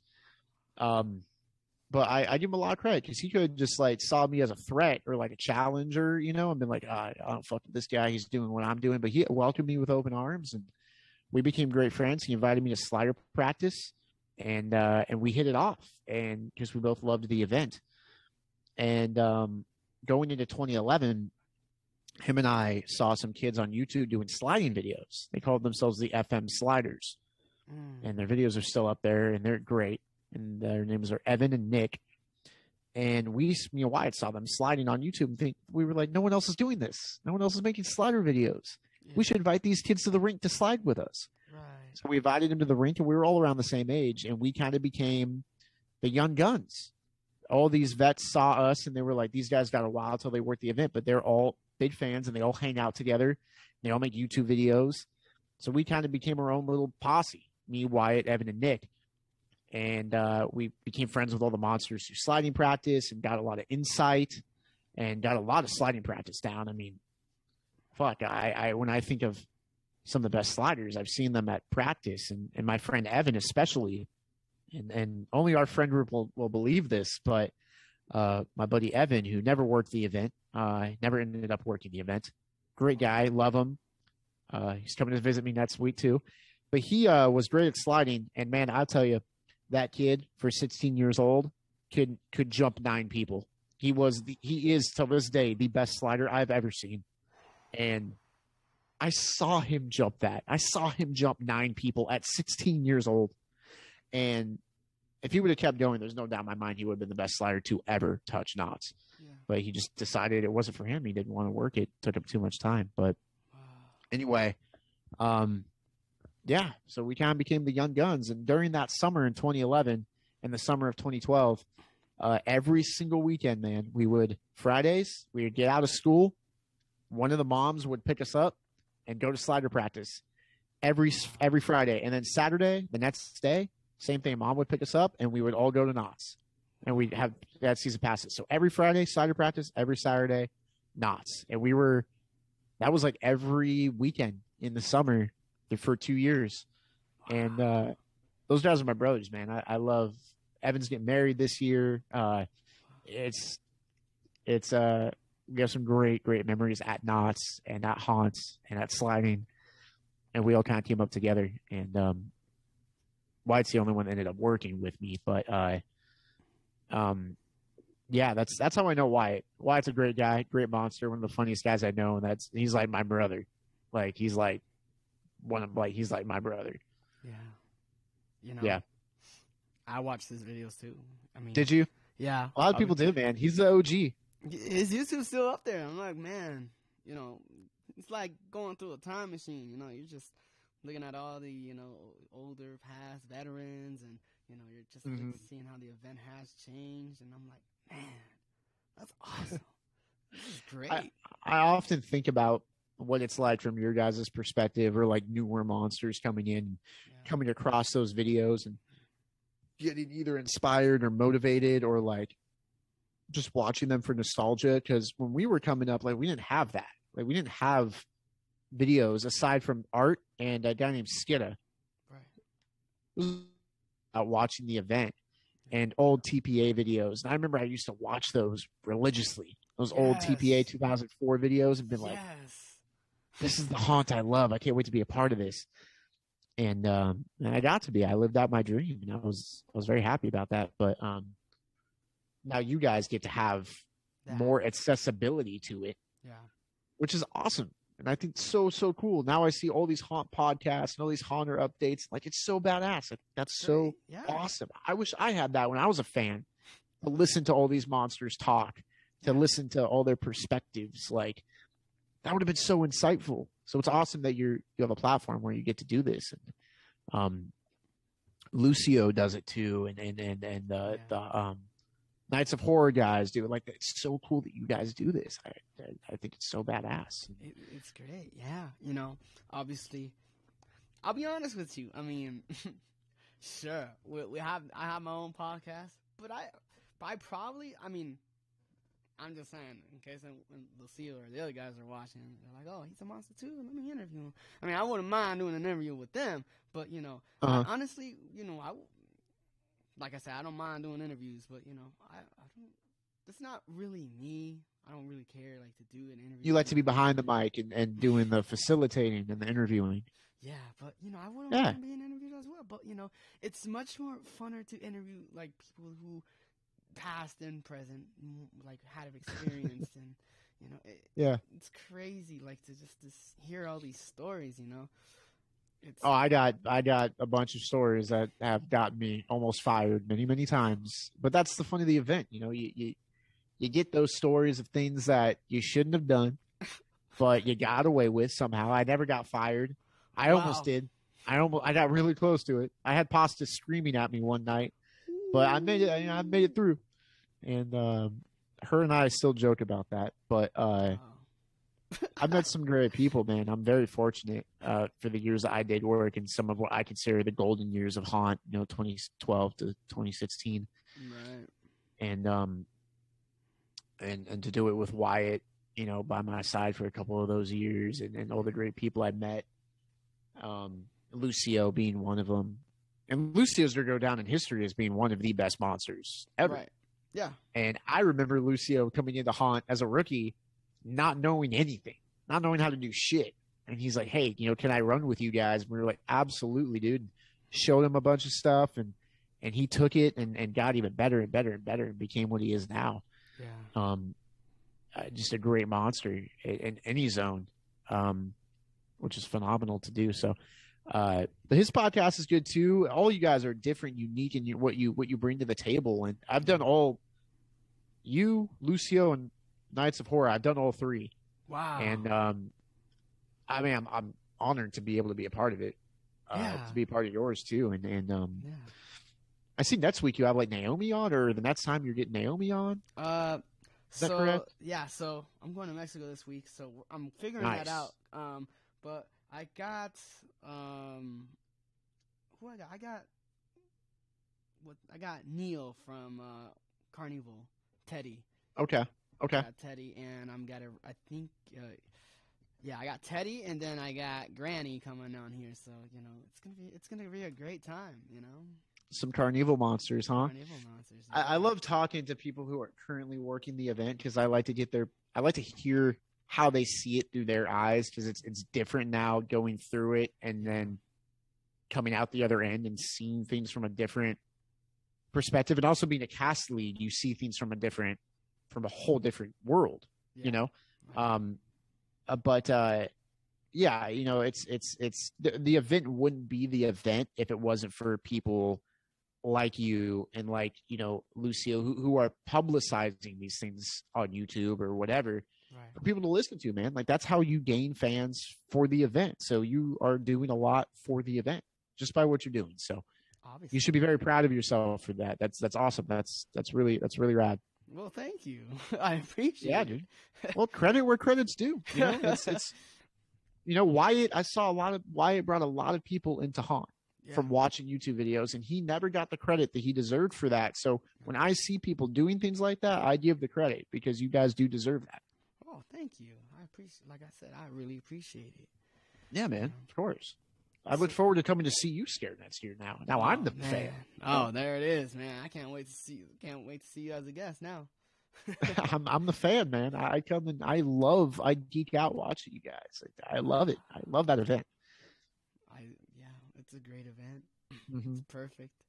So and hopefully you get streets next year. You know? Yeah, I'm excited for this audition coming up. It's the 50th year, and I'm like, wow. I mean, yeah. I mean, other auditions, yeah, great. You know, they're paying attention, but this time they're gonna really be paying attention. It's the 50th anniversary, and it's like one of the biggest anniversaries they're gonna have. So it's a landmark year, man. It's a landmark year. You know, a lot of us might not be around to see the 100th, so this is a big one. Yeah, you know, so yeah, go in there very confident, go in there very loud, go in there with a lot of movement, move around use the whole space, and be very loud. Make eye contact with the judges. Make it personal. You know, make eye contact with them and just show them movement, volume, and willingness to learn. And you know, that's what you want in an audition. Right. So here's something. Like I said, you have a lot of stories to tell. So I do have a lot of stories. I want you to pick one of the stories, like you said, the ones that got you in trouble. Like I want to say the most extreme one because you know I don't want to get you in trouble. And I don't. No, I'm fine. I don't work there anymore. I'm good. So you pick the story you feel is best that almost got you fired, and you know I'm gonna just let you talk from there. I want to see. Man, I got so many. I got a couple that almost got me fired, and I got a couple that would have gotten me fired if I would have gotten caught. I have a couple short ones I'll just lay out really quickly for you. Yeah. One of them was there's a bakery in Ghost Town. Oh, no. Right by the first aid shop. And no. I got this girl, me and my buddy James, got this girl over by Silver Bullet. Was when we first scared her.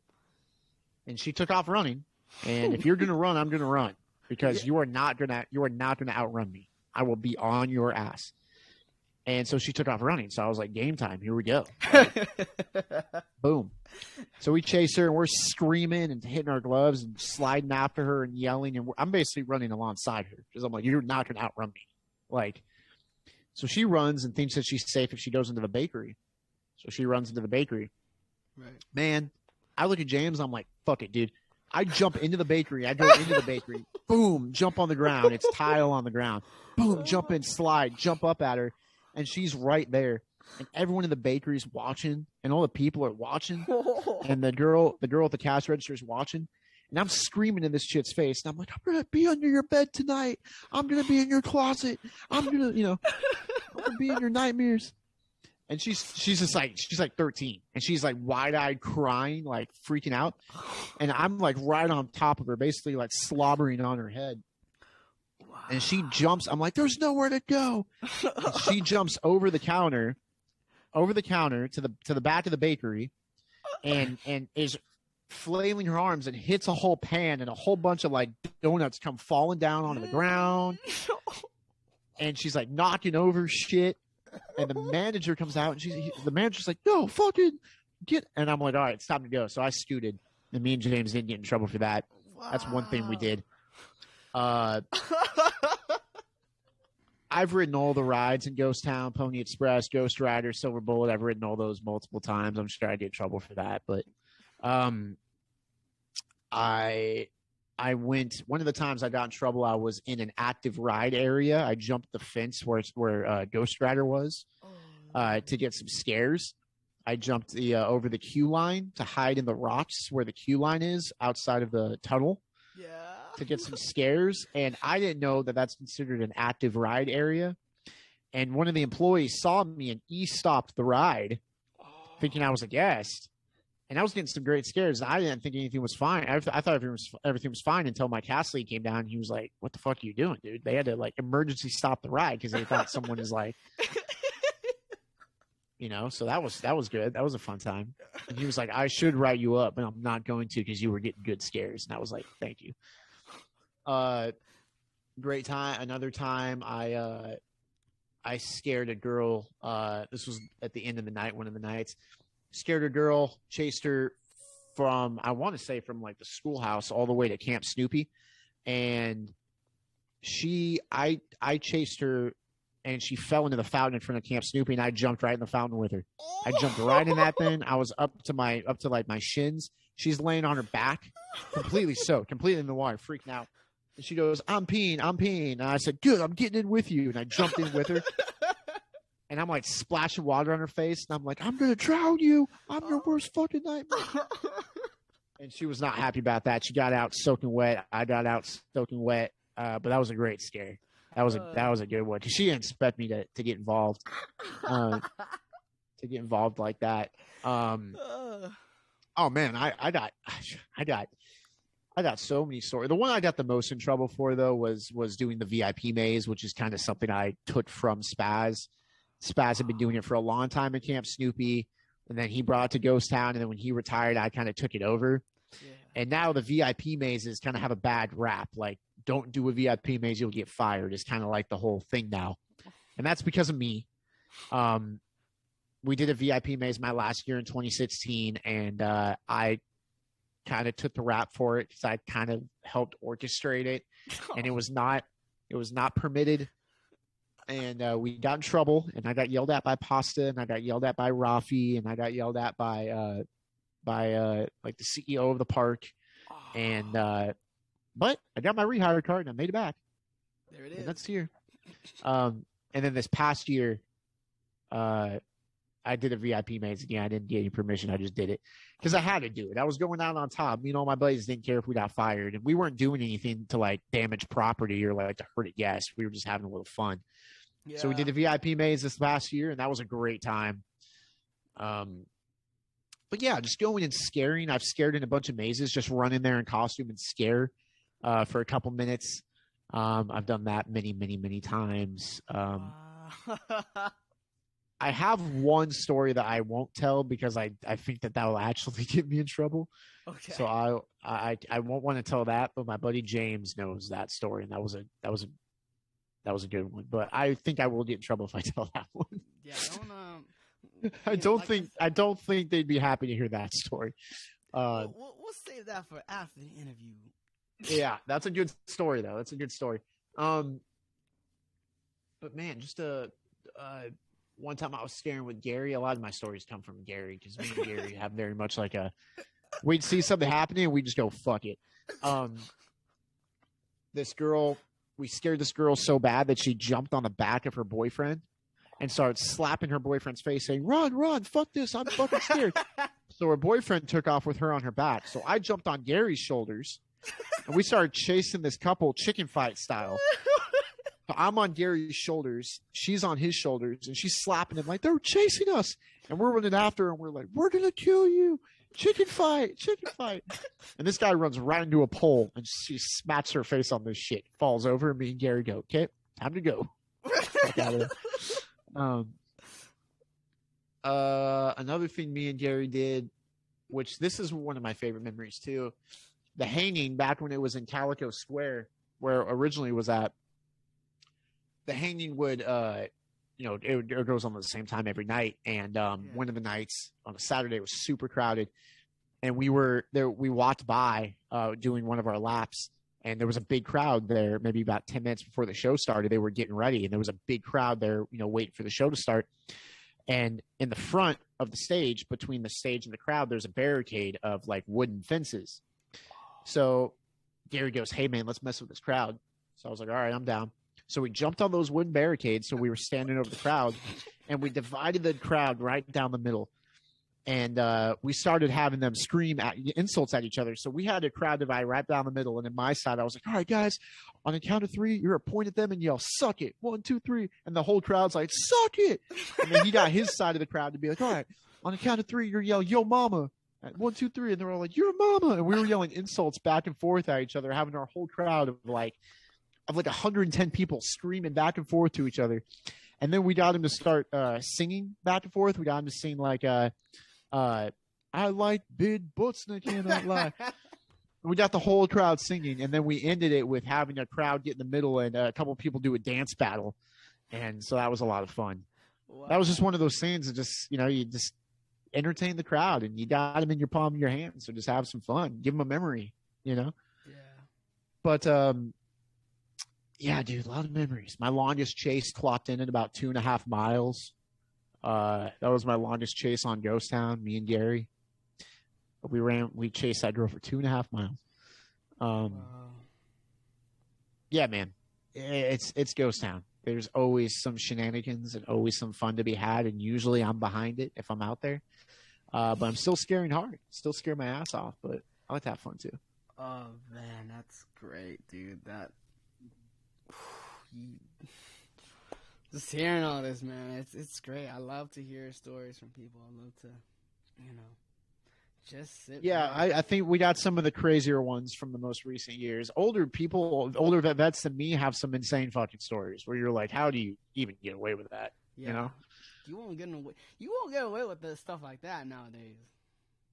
No, Gary telling me he chased girls into the bathroom and scared them through the stall, jumped over top of the stall where they were hiding in a women's restroom. Like, dude, that's next level shit. Like, that is next level scaring, and you won't get away with that now. But taking it to the next level is what it's all about. If you can think of a different way to do that every night, then you're doing your job. Yeah, definitely. Yeah. Man, I just can't believe it. All the crazy things you've done, man. That's just what I remember thinking really quick. I guarantee you I have a bookload of stories I could go over.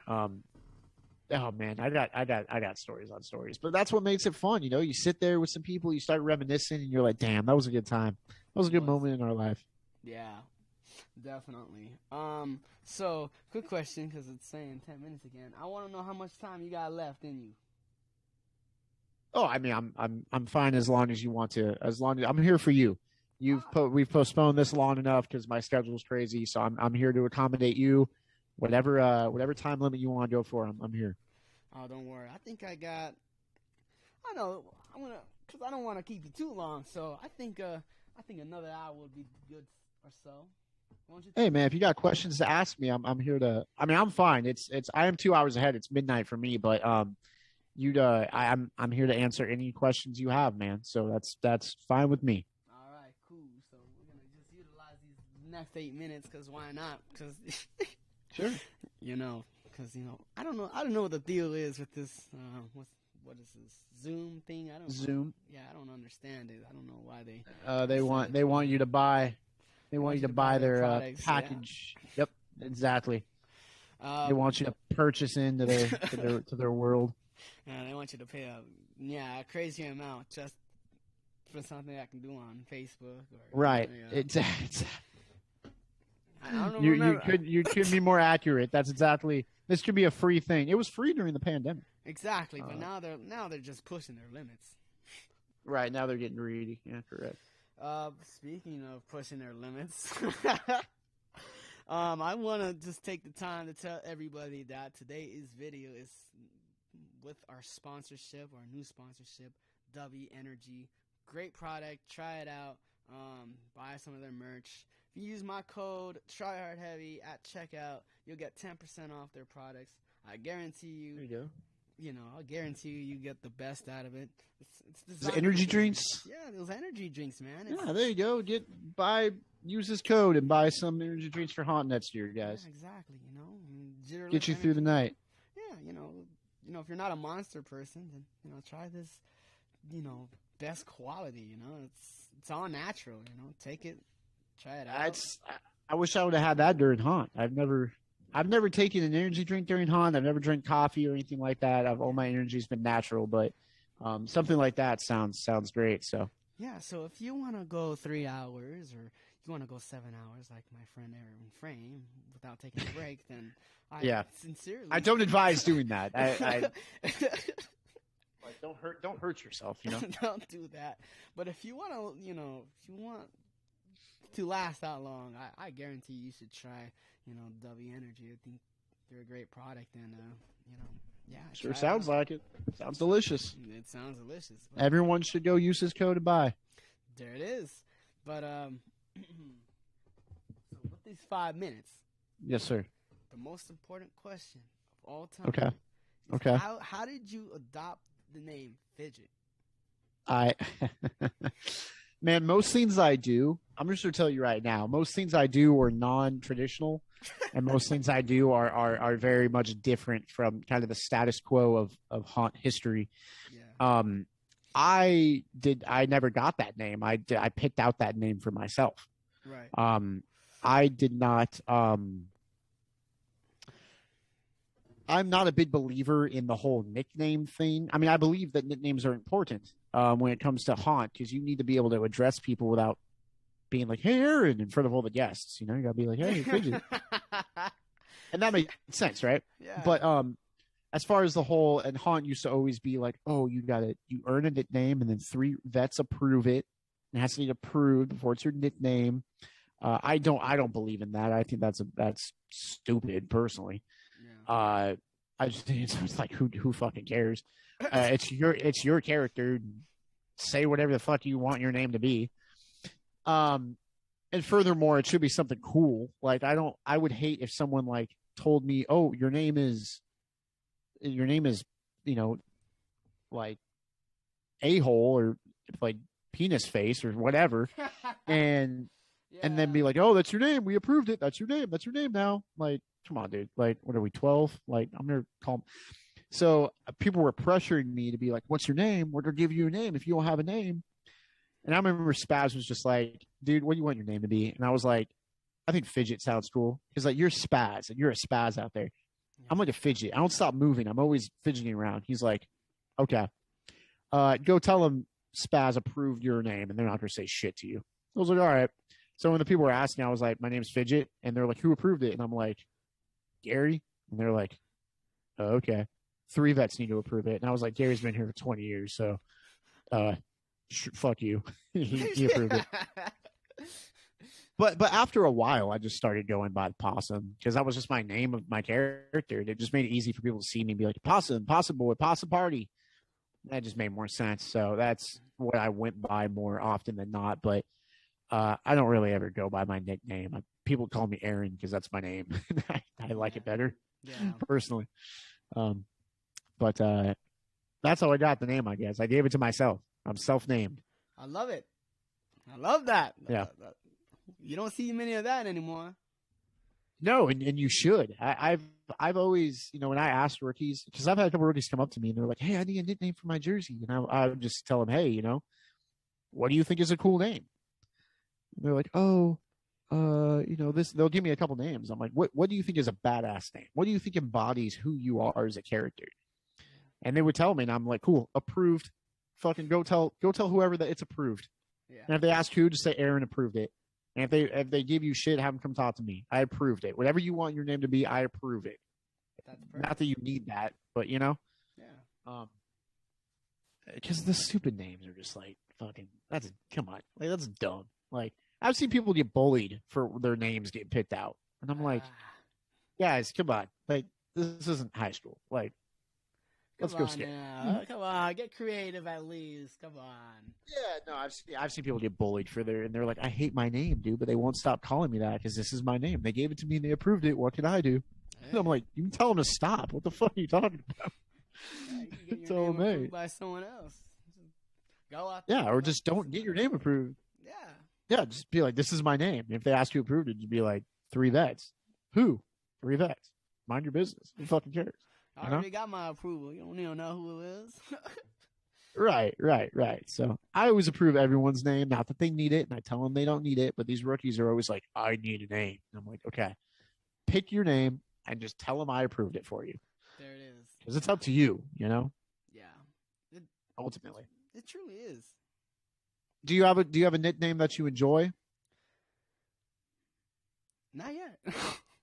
Of course, I'd name my characters just to, just in case someone I don't like. I Well, said, I think that's important. Your character name is what you're doing while you're scared, so I think that makes sense. yeah. I mean, this past few years I went by with Squeaks, so because Hey, if you like it and you think that's your name that you like, then fucking just start calling yourself that.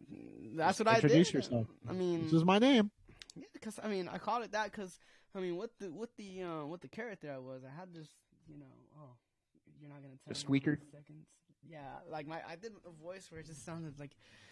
Well, actually, I had a friend from Fright Dome in Las Vegas help me out because I was like, I need a good name, and so he's like, "What about Squeaks?" I'm like, "Squeaks?" He's like, "Yeah, your voice is like when you do like this crazy freakish voice.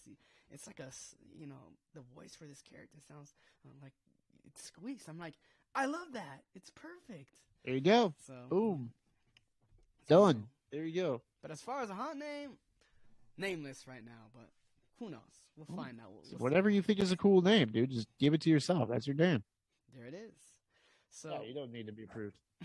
with that, I'm not sure how much time left because now it just says less than a minute. And I don't trust it. I don't want it to cut I off. got you. Sentence. I will wait for. And there it is. It just cuts off. All right, we'll be back after these brief messages.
Who wants to go to which side? I used to go to that side. Yeah.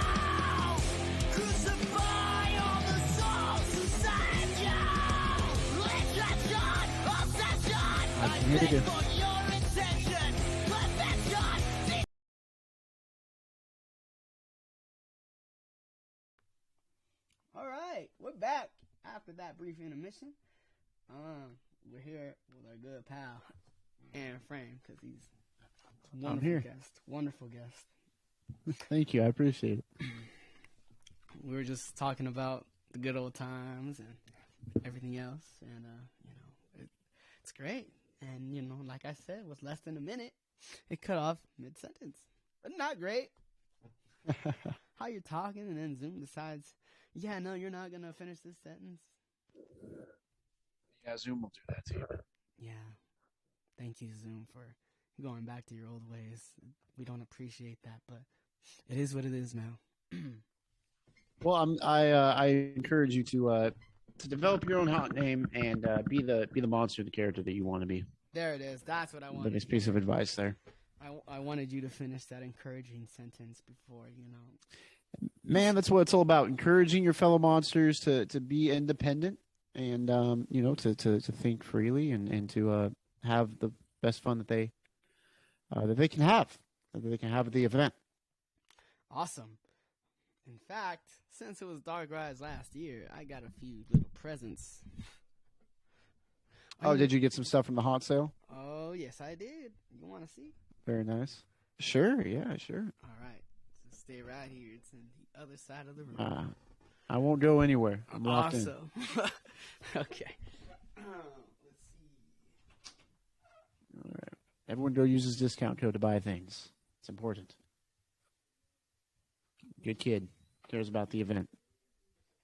That's what makes this event great. So go support him. Go use his discount code to buy energy drinks and support his channel and show him some love. All right. Let's see. How can I do this without disrupting the... All right. Now, don't freak out or anything. But... Okay. I possess in my hands probably the last year I had my good little friend here. It's actually a worn mask for the past years of Dark Ride, and this was the mask I wore. Oh wow! This past year. Is that silicone? Yeah, it is. How did you get that? Whew, they had it, man. They sold it? Yeah, they sold it. Oh wow! It was interesting. I mean, of course, we ran into a problem where his ear started coming off towards the end of the season, but luckily the great makeup team and wardrobe and warehouse P, they were there to save my friend's life here. So that's awesome, dude. I'm glad you got that from your last year. That's a great souvenir to take with you. It is, and it's a good memory. I love this guy. He's intimidating. Yeah, it's a great prosthetic or a good silicone piece. Yeah, Mr. Gorilla Boy here. Even though he's hairless, he's still angry. Hey man, I like it. I'm glad you have that. It's really cool to get little mementos from. I have all these random little things from mazes from all sorts of years, and I love those things a lot. Those are cool memories to have. Right. Yeah. So you got that one from Dark Ride. That's an incredible memory. Getting a mask. That's awesome. It's great. Yeah. I mean, we're gonna have so many adventures with this guy. I'm not sure what I'm sure he'll be scaring your sister and whatnot. It sounds like. Yeah, that's the adventures there, and we're gonna start our own cooking channel. So. Oh, is that your plan? Yeah. So, okay. That'll be interesting. That's for sure. It is. Speaking of memorabilia, did you ever use like a unique a voice, accent, or anything like that? No, I didn't. I just yelled at people. I didn't. I never developed a voice or anything like that. I just talked like my voice, just a little bit deeper and more aggressive, I guess. But like nothing special, nothing too out of the box. Like I said, man, I just went out there and scared my ass off. I just went out there and got intense and became a tornado and It's like Gary. Gary also didn't really have a voice. Gary really talked unless he was screaming at people. Right. You know. Man, this is all these years, man. It's coming together. Count. I'm still geeking out that it's about to be the 50th anniversary. I'm like, Yeah. It's a big event, man. It's a big 23 years of I've been going to this event. That's well, minus I guess 2020. So 22 years that I've been going to this event, and it's incredible, man. People talk about it everywhere. People talk about it. I was at one of the Cedar Fair sister parks, Kings Island. In May of last year, I drove up there by myself because I had a day off work, and it's not too far from where I live. It's like a 6-hour drive. oh, okay. Or a 5-hour drive. So I cruised up there for the day and did a little day trip there and back. And it's got some great coasters, and I love roller coasters. So there's some rides there that I've always wanted to ride. So I finally got to go. And they were backstage. They were setting up for their Halloween haunt. Even though it was May, they were starting to do construction and stuff. Yeah. And I was walking past one of the, like a wall that you could see through a peephole to see backstage. And there were some people filming backstage, like filming through the gate. Right. And I was like, hey, what are you guys filming? And they were like, oh, we're filming the construction of the maze back there. We're speculating on what it might be. And I was like, oh, well, what do you think it'll be? And they were telling me like what they think it's going to be.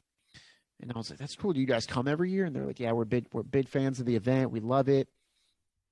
Kind of like what me and Wyatt did. They were just, they were like in their 20s, early 20s maybe, but they were just like videoing and like updating about the event, just like me and Wyatt would have.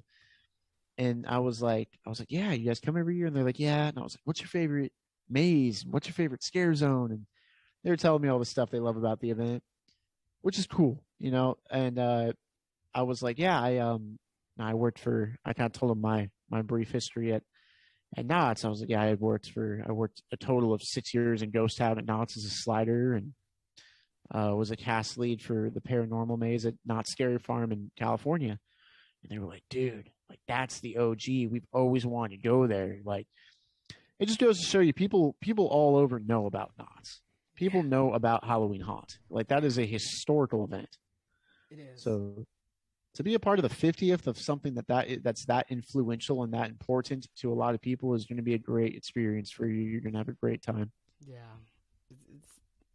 It's like, whew, man. I mean, I'm expecting a lot of great things.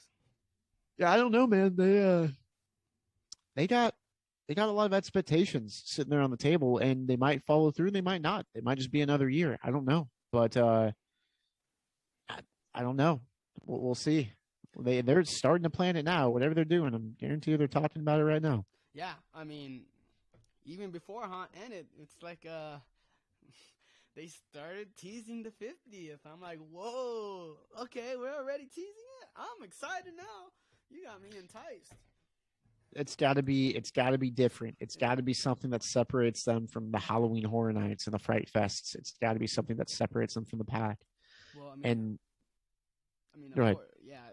Of course it's going to, because obviously, don't get me wrong, Six Flags is a great place. Love it. Good rides, good haunt event. But they're just missing something. They're just missing something with their haunt that just connects everything together. I mean, I agree. It's a great thing, but they keep using the same things for the past 10 years, and this new maze. I mean, it's like they didn't even plan it out.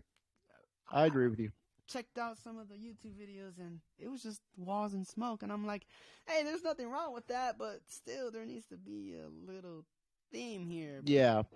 It's Six Flags has a couple really good talent, but Six Flags suffers from low budgets. They just don't invest the amount of money into the mazes, and they have some great mazes. They have one called Aftermath 2, which I think is a great maze, but yeah, I agree. And that's a great maze, but aside from that, it's very sparse, and the talent isn't as dedicated to it. Like, you can tell there's not a history like there is at Knott's, that people that work at Knott's kind of have a chip on their shoulder because they're a part of a big historical thing. Six Flags doesn't really have that, and you can tell. and as a result, but some of those monsters are kind of unmotivated. They're just kind of standing around. And Knott's could put a maze up that's all black walls and nothing but black walls. But if the talent is superb, that maze will be incredible. Exactly. And so it comes down to the talent, really. So and Six Flags lacks that in some ways, and Horror Nights does too, in my opinion. Yeah. They lack a fundamental amount of creativity, and yeah, they're really just based on Hollywood movies, and there's nothing wrong with that. correct. But still, you need to at least have at least one maze that is like just created from scratch and just. They've had some. The Pandora's Box was one that I remember in recent years. Yeah. But you're right. And my quarrel with Horror Nights, it's a great event, and they have great people that work there. I'm not discounting the efforts that they put in, but Horror Nights lacks creativity in the sense of their monsters don't have any freedom.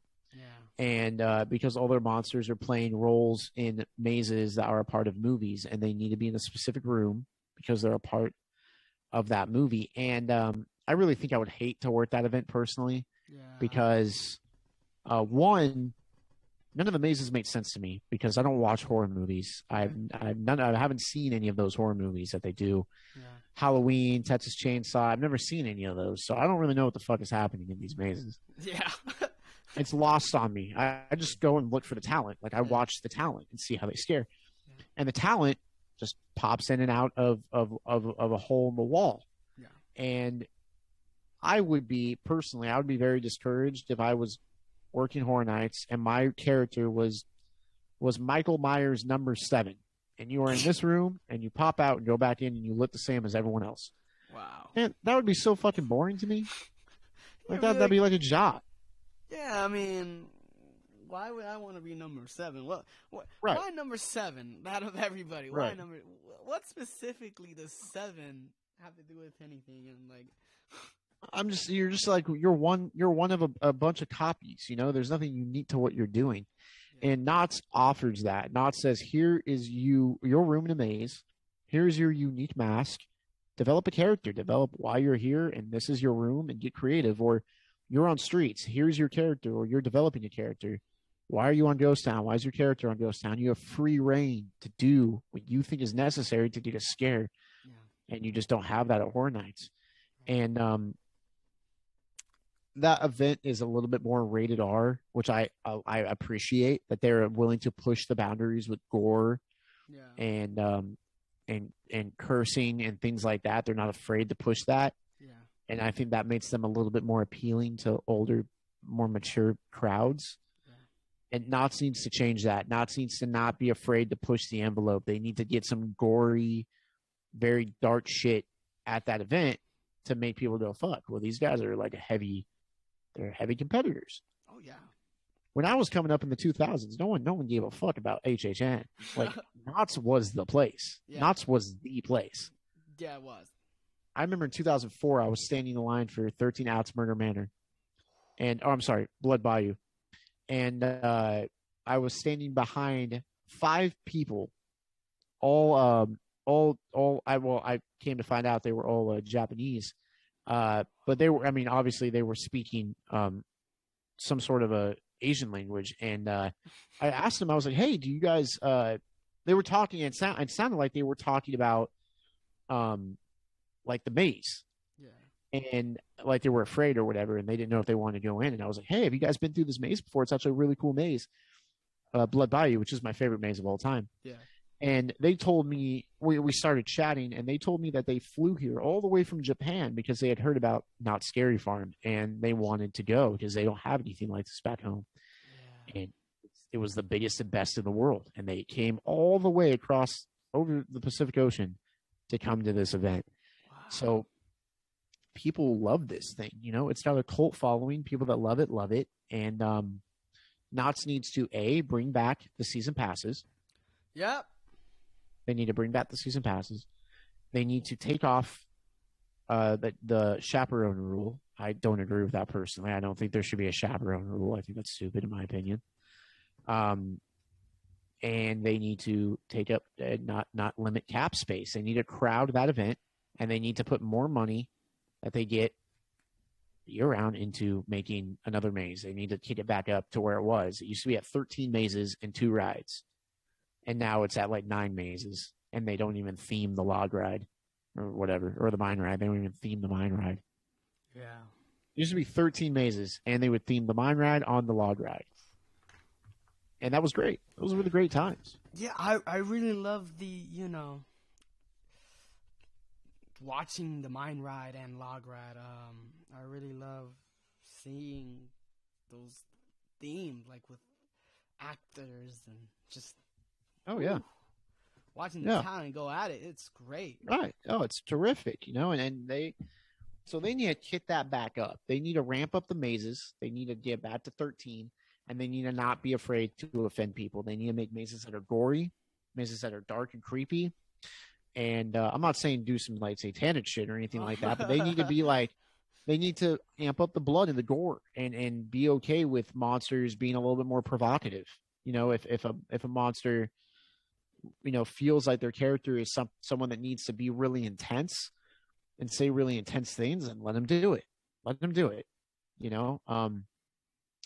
Don't be afraid of the social media backlash, because it's going to come no matter what. So just take that in stride and use that as free marketing. And just, when several years ago we had an event at Knott's at Halloween Haunt called it was the 5150 experience, and it was an upcharge thing, and you get to go in a room, and it's like they strap you to a wheelchair, and you put on a VR headset, and it's like you're going through a mental asylum. Wow. And they would wheel you on this. They would strap you to this wheelchair and spray you with water and prick you with needles and all sorts of stuff. So it seemed like you were really in the mental hospital. Somebody on Facebook complained about that, saying this is insensitive because it's called 5150, which is the medical term for insanity or whatever. And this is offensive to people who actually have mental disorders and this and that. And instead of not saying, hey, we're sorry that you're offended, but this is our event, they ended up canceling it mid-year. They took it away. And man, that would have been so cool, because I know so many people that would have read that article and been like, you know what, I'm going to go to Knott's this year and check this shit out, because if people are complaining about it being too intense, there must be something cool about it, Yeah. But that was free publicity, and they just backed off. They just backed down. They were like, all right, we'll just take it away. And that was a bummer. So they need to not be afraid to push boundaries like that. And that, I guess that's probably one of the reason why they can't bring back Trap, because the stories I heard from in there. Whoo, yeah. I've had a couple of great Trapped experiences, and that's a great concept, a really good idea that I wish they would bring back. I just don't think they were making enough money off of it to keep doing it in the way that they did. But I mean, to be honest, great idea, and they need to have things like that are intense, that are different. When I started going to Knott's in 2000, they could still touch you.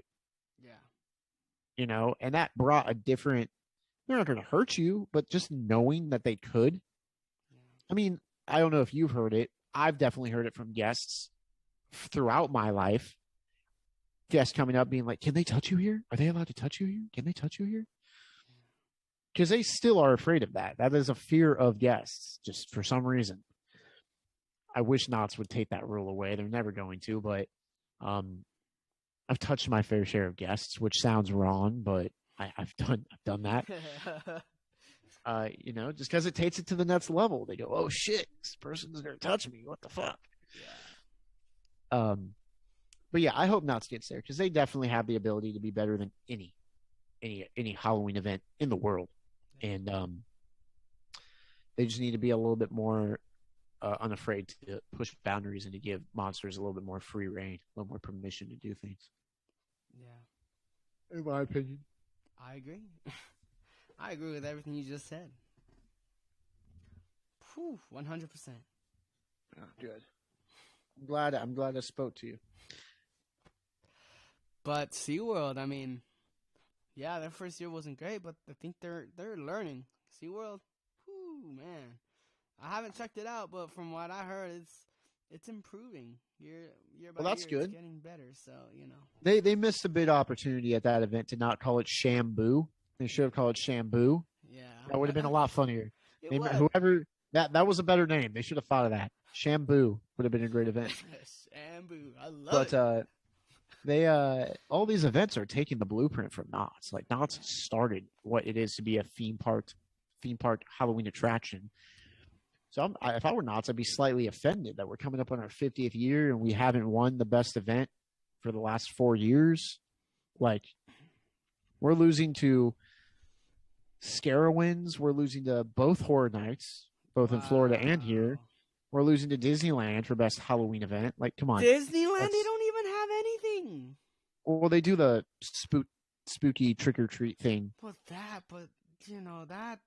Well, they consider it a Halloween event. Wow. Yeah, we're losing to those people consistently. At Busch Gardens, we lost to Busch Gardens last year. I think we were ranked number 5th, and that's just. I mean, I take offense to that, and yeah, as you should, and I'm just afraid that the management, not Pasta, not Brandon, because those people love this fucking event, but the people above them, the people that are in the boardrooms that don't know, I'm afraid that those people are just like, hey, like it's fine, it's making money, people are coming every year, so why should we invest more money? Which I get, but that bums me out, and I know people like Pasta and Brandon will fight for that. They'll fight for the event, but there are people above them in a boardroom in a suit that make decisions that they'll never meet, and that's why I'm getting a college degree, so I can work my way into those rooms like that and inflict change and be like, hey guys, like we need to change this. We need to do better with this event, make it the best of the world.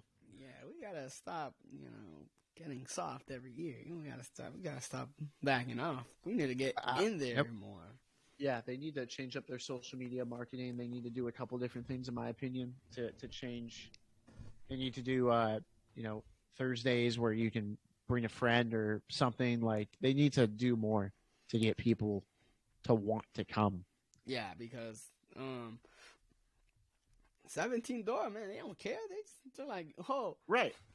You signed away, but you don't say anything about us now. Correct. We got the evidence. We got the lawyers. We got papers. Mm-hmm. Yeah, that's correct. People nowadays are rather, I hear people, and it again, this offends me when I hear people talk, and I'm like, yeah, I worked at Not Scary Farm, and they're like, oh, Knott's was cool. The Horror Nights was more scary, or I went to Horror Nights this year, and it's so scary, but Knott's is like whatever. It's like a family Halloween event. I take offense to that. I'm like, no. That is not. You just came a year I wasn't there. If you would have ran into me, you would have thought different. Yeah. And that's how I scared every night. That was the mentality I had. Was I'm scaring as if everyone at this event thinks that Horror Nights is better. Horror Nights is a great event. I'm not taking anything away from them. I'm just saying that these are the things I need to tell myself to motivate me, to put me in the headspace to go out there and compete at the highest level I could. And those are the nights I didn't take breaks because I was just so locked in to wanting to be the best and to represent the event in the best way I could. Right. And, and then those are the nights I performed the best. So I just hope that, excuse me, cast lead. Who was your cast lead this year? It's a new guy. He came in. Name's Dan. He's a new guy? Yeah, he's a good guy. That's awesome. Cast leads, and this is what I told Pasta and Brandon. I was like, I don't consider myself a manager of the venue, because they call you the venue managers is what the technical term is. But I don't consider myself that. I always told my talent in paranormal when I was a cast lead, I was like, hey, I don't want you to call me boss. I don't want you to call me sir. I don't even care if you call me Aaron. I don't want you to call me manager. Call me coach. That's what I want to be. I want to be your coach. I'll make sure this event, this maze runs. I'll be the manager, but like I want you guys to consider me a coach because I want to get you better. Yeah. I want you guys to become the best you can and motivate you. If you talk to anyone that worked paranormal in 2018, they'll tell you that we were on it.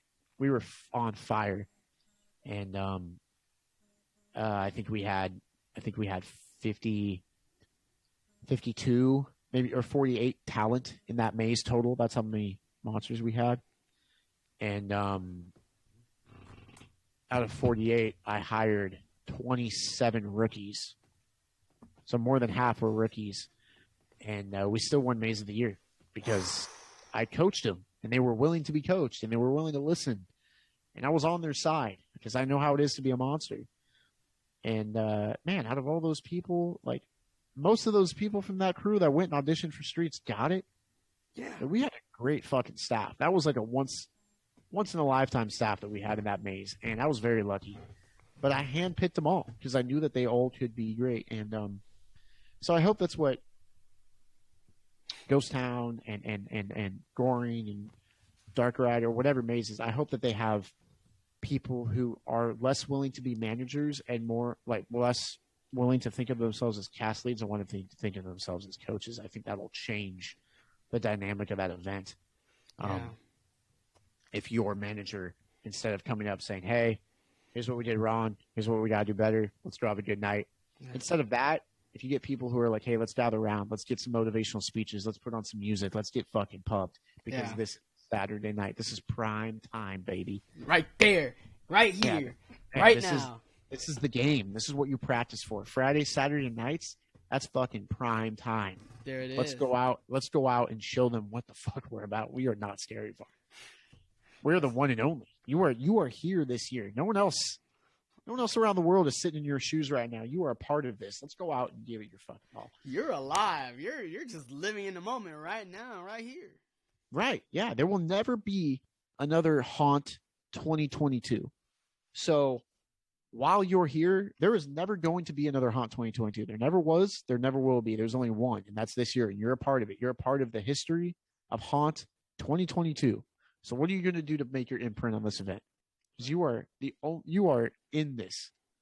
There's never going to be another 2022. You are here. You're a part of this. Right. So what are you going to do to make it different? How are you going to make a change?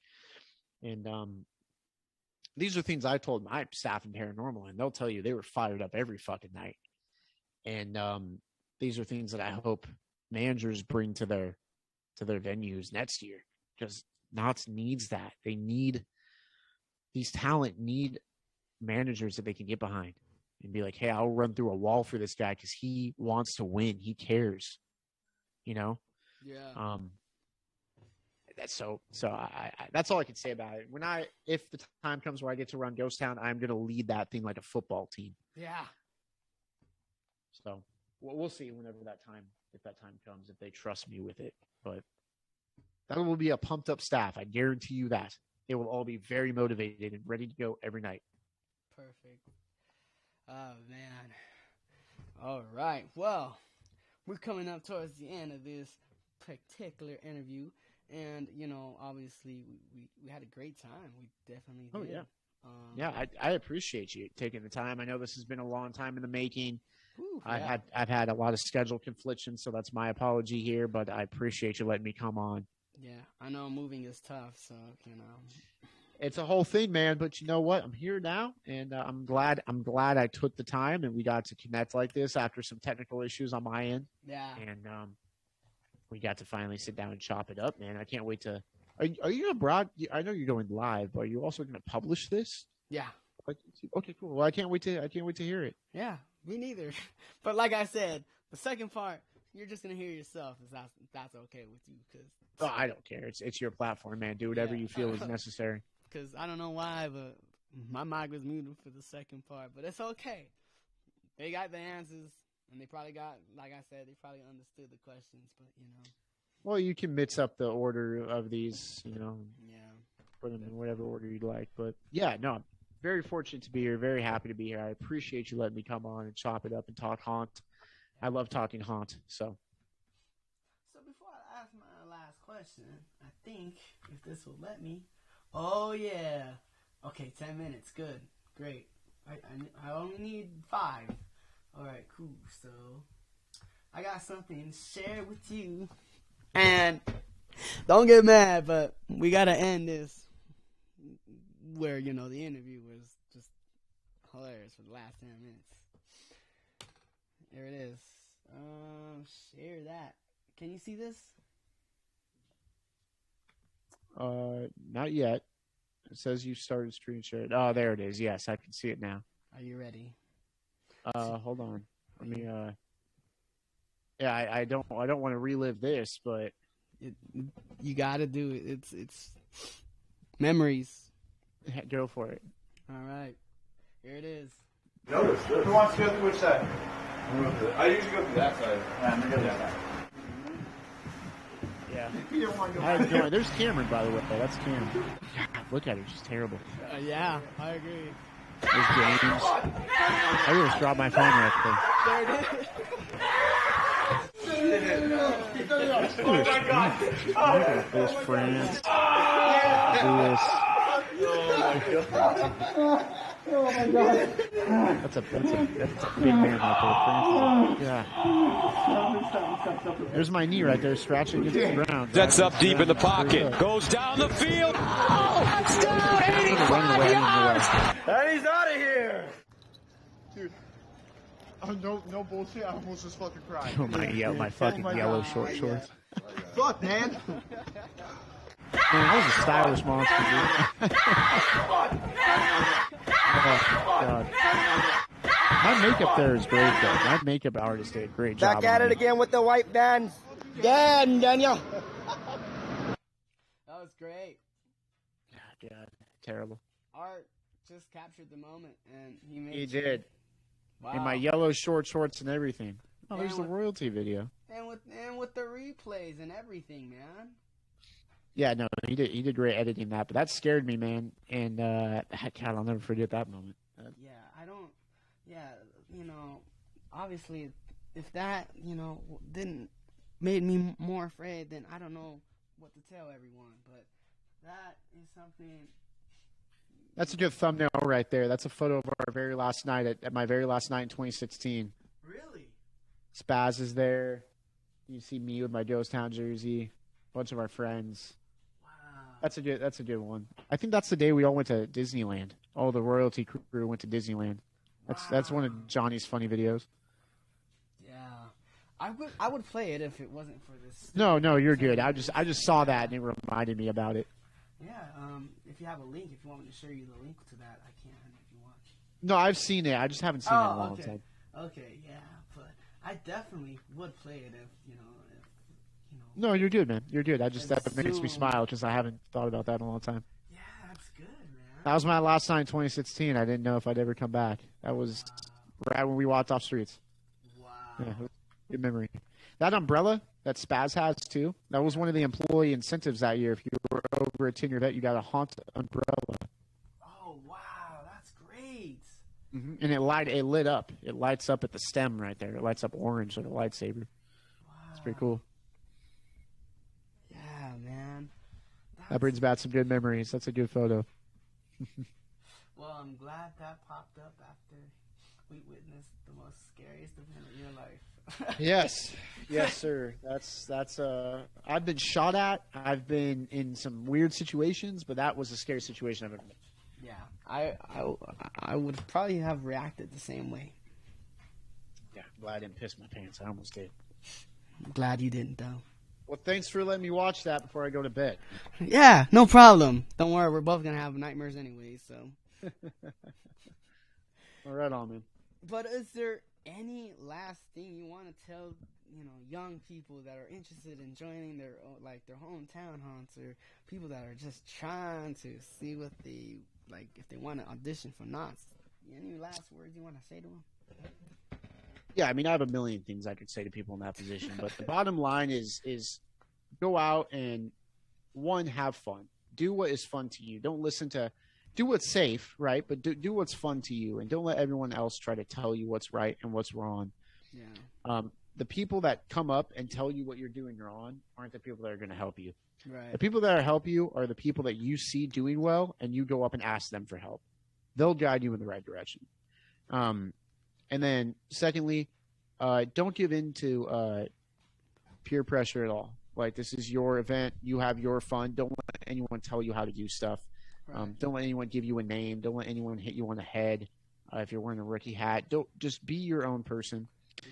And then finally, the last piece of advice is do your best not to let it consume your entire life or your personality. just do your best not to. Have other hobbies, have other things that you want to do, other goals in your life you want to pursue. Yeah. Because haunt will always be here. It If you will. got to take a year off or something, haunt will always be here. It don't matter. At the end of the day, you know, you can't take it with you, right? So No. you have your fun, but know when your time is up, and you can always come back to it. Yep. That would be my advice. But if you're young, join an event. Join a home haunt. Do something. Scare people in your yard on Halloween. Do something. Get involved. Yeah, I agree. I wouldn't, you know. Don't take it for granted. Yes, sir. That's my advice. Well, like I said, Last thing. Be motivating and be inspiring to other people. Be motivating and be positive to every single person you meet at that event. Shake people's hands. Show them respect. Look them in the eyes when you talk to them. Don't talk shit. Have fun. Meet everyone and tell every single person that they're doing a great job. Even if they aren't. Tell them that they're doing a good job. Yeah. That's my important. last big piece of advice. Yeah.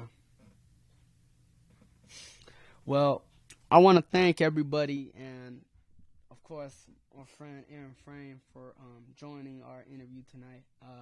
You know, it was a really pleasure having you, and Pleasure being here, man. Thank you. I definitely really appreciate you kicking off season 2 because, you know, it was a Happy long to help, time man. coming, but, Yeah, it sure was. I can't wait to hear it. And I hope all your listeners go out and use your promo code and watch your video and subscribe to YouTube and all that good stuff. And I can't wait to hear where you're going to be this upcoming year and for all of us to be able to come see you scare. Yeah, me too. I can't wait. We'll find out what happens.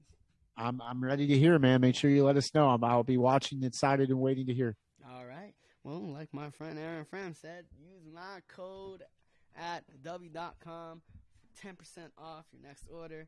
Great energy drink. Like I said, if you want the stamina without having the jitterness, like my friend Aaron Fram has, use my code. Buy their merch because it's cool merch. It's a smiley face. That's all that you need. Cool merch and a good drink. Yeah, you know, who doesn't like a classic smiley face? Yeah. But with that, we're going to end it here. Y'all have a good night. We'll see you in the next episode. And, I'm just going to use this last minute to wrap things up here. But with that, I'm signing off. See y'all later. Thank you,